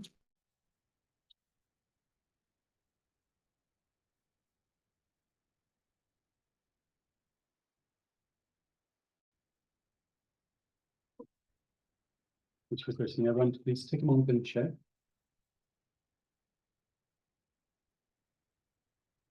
And understand all powers manifest from this space of oneness. So it's important that you kindle this feeling connection with the divine, feeling connection with Swamiji. Swamiji beautifully says, the feeling connection is built. It's not just something that you feel, it's something that you build over time. So again and again, practicing this, building your feeling connection to Swamiji. Again and again, practicing the presence of God, the presence of the divine, the presence of Swamiji in your life, builds this feeling connection. And it is through this feeling connection, through this understanding, powerful cognition that we are Paramashiva, that we have access to these powers. We have young Chow Chon Maya that says, that shares, I saw red color on the image and snow on the mountain. Also a few green plants. Yes, thank you very much for sharing out. Yasha one Ma Judy who shares a golden photo frame. Okay, Ma for sharing. Thank you. All right. So let's enter into the verification. We'll be projecting the image on your screen.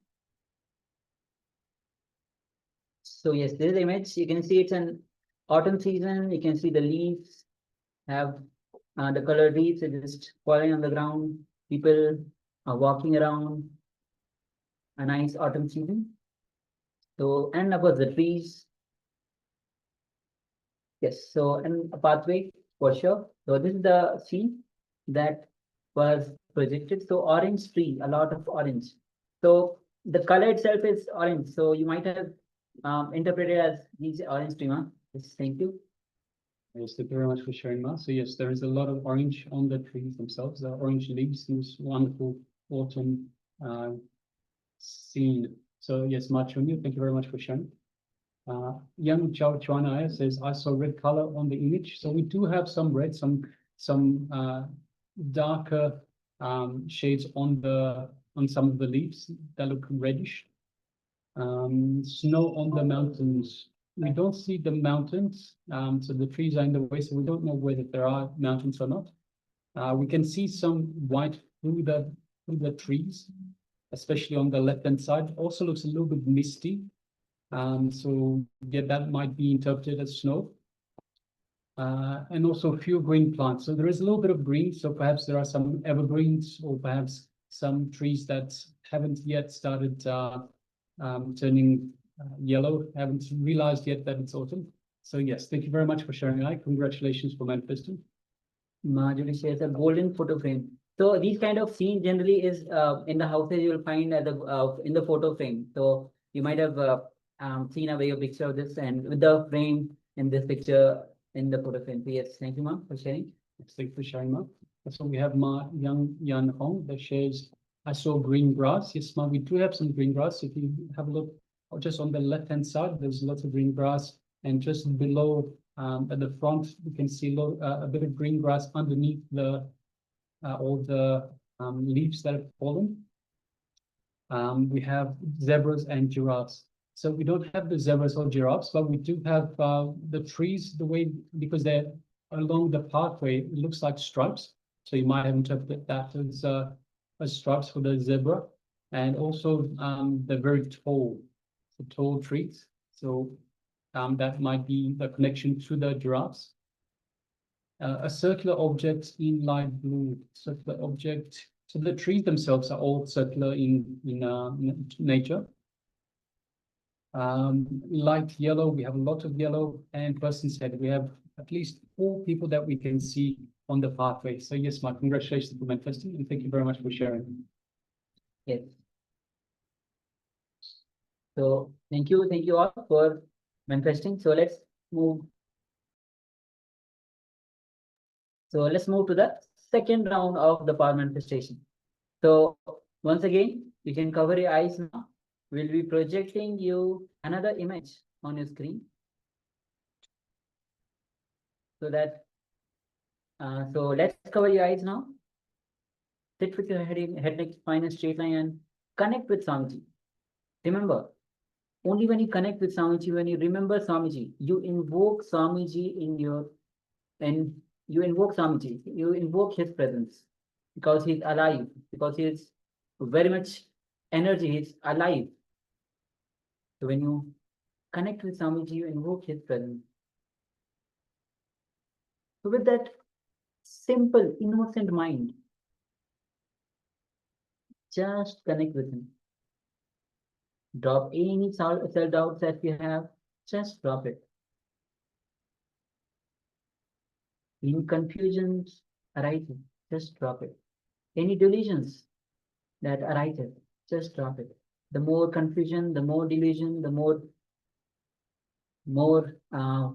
worries that you have, you will be having more number of thoughts per second.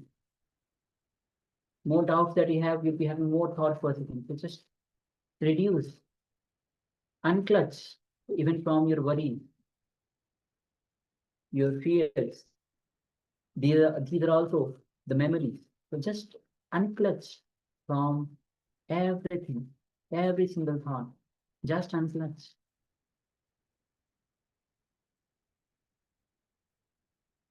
Then enter into the space of pure unclutched space beyond time and space. All right, so let's sit comfortably with the head, neck, and spine in a straight line. Let's bring our awareness to our inner space.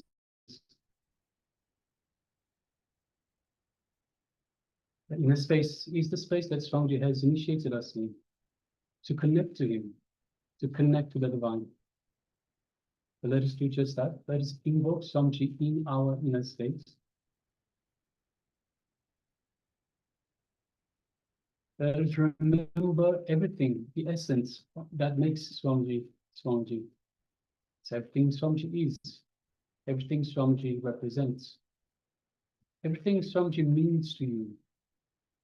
All the happy moments, all the exciting moments that you've had with the Master, that you've experienced, bring them all in your inner space, just below the heart center.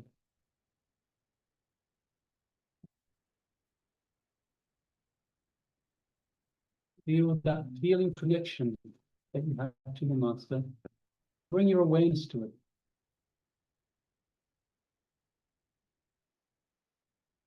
Feel that connection. Bring your awareness to that feeling connection to the Master. Let us feel this space of oneness with Swamiji, the Supreme Pontiff of Hinduism, in our inner space.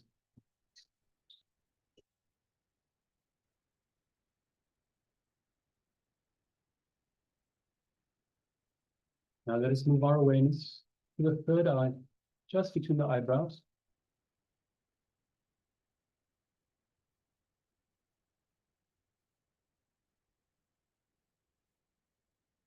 And let us visualize Swamiji in our third eye.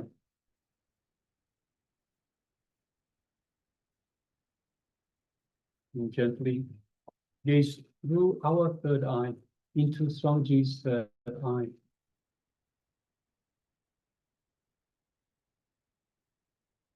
As we do so, we feel the energetic connection from Swamiji's third eye to our third eye.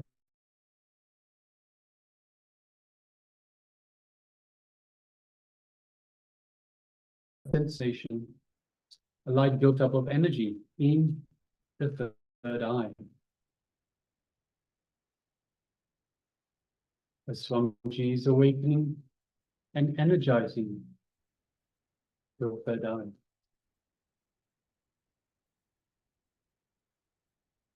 Just take a moment to feel all of that in your third eye.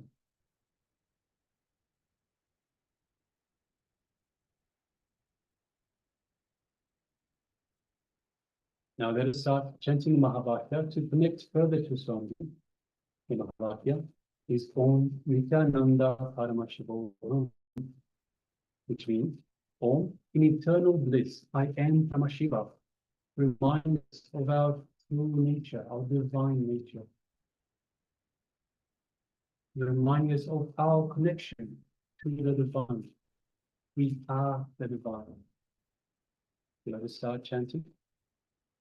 Om Nithyananda Paramashivoham. Om Nithyananda Paramashivoham. Om Nithyananda Paramashivoham. Continue chanting this Mahavakya throughout the power manifestation. And from the space of oneness with Swamiji, let us now start manifesting this power of third eye vision. See the image blindfolded. The image is being displayed for you now. Let's begin. Om Nithyananda Paramashivoham.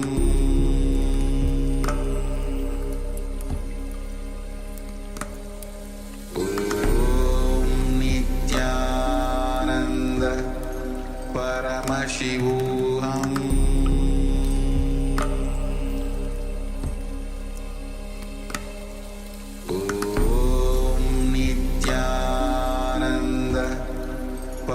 Paramashivoham.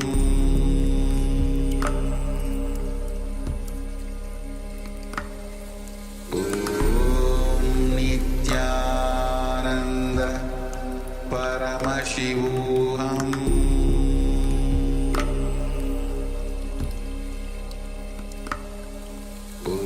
Om Nithyananda Paramashivoham. Paramashivoham.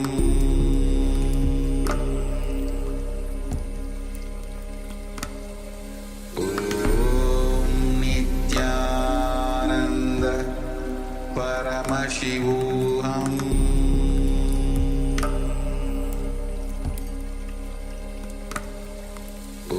Om Nithyananda Paramashivoham.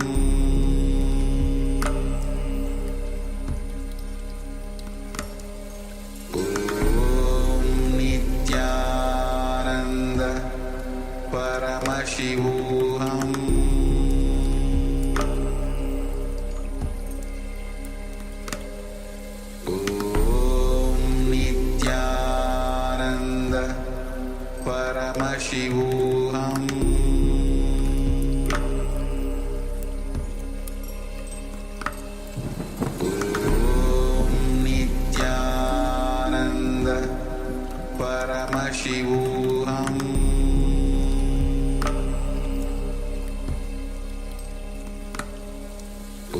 Om Nithyananda Paramashivoham.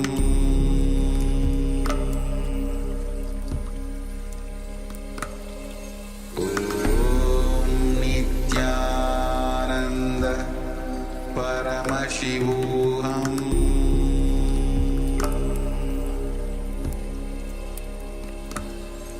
Om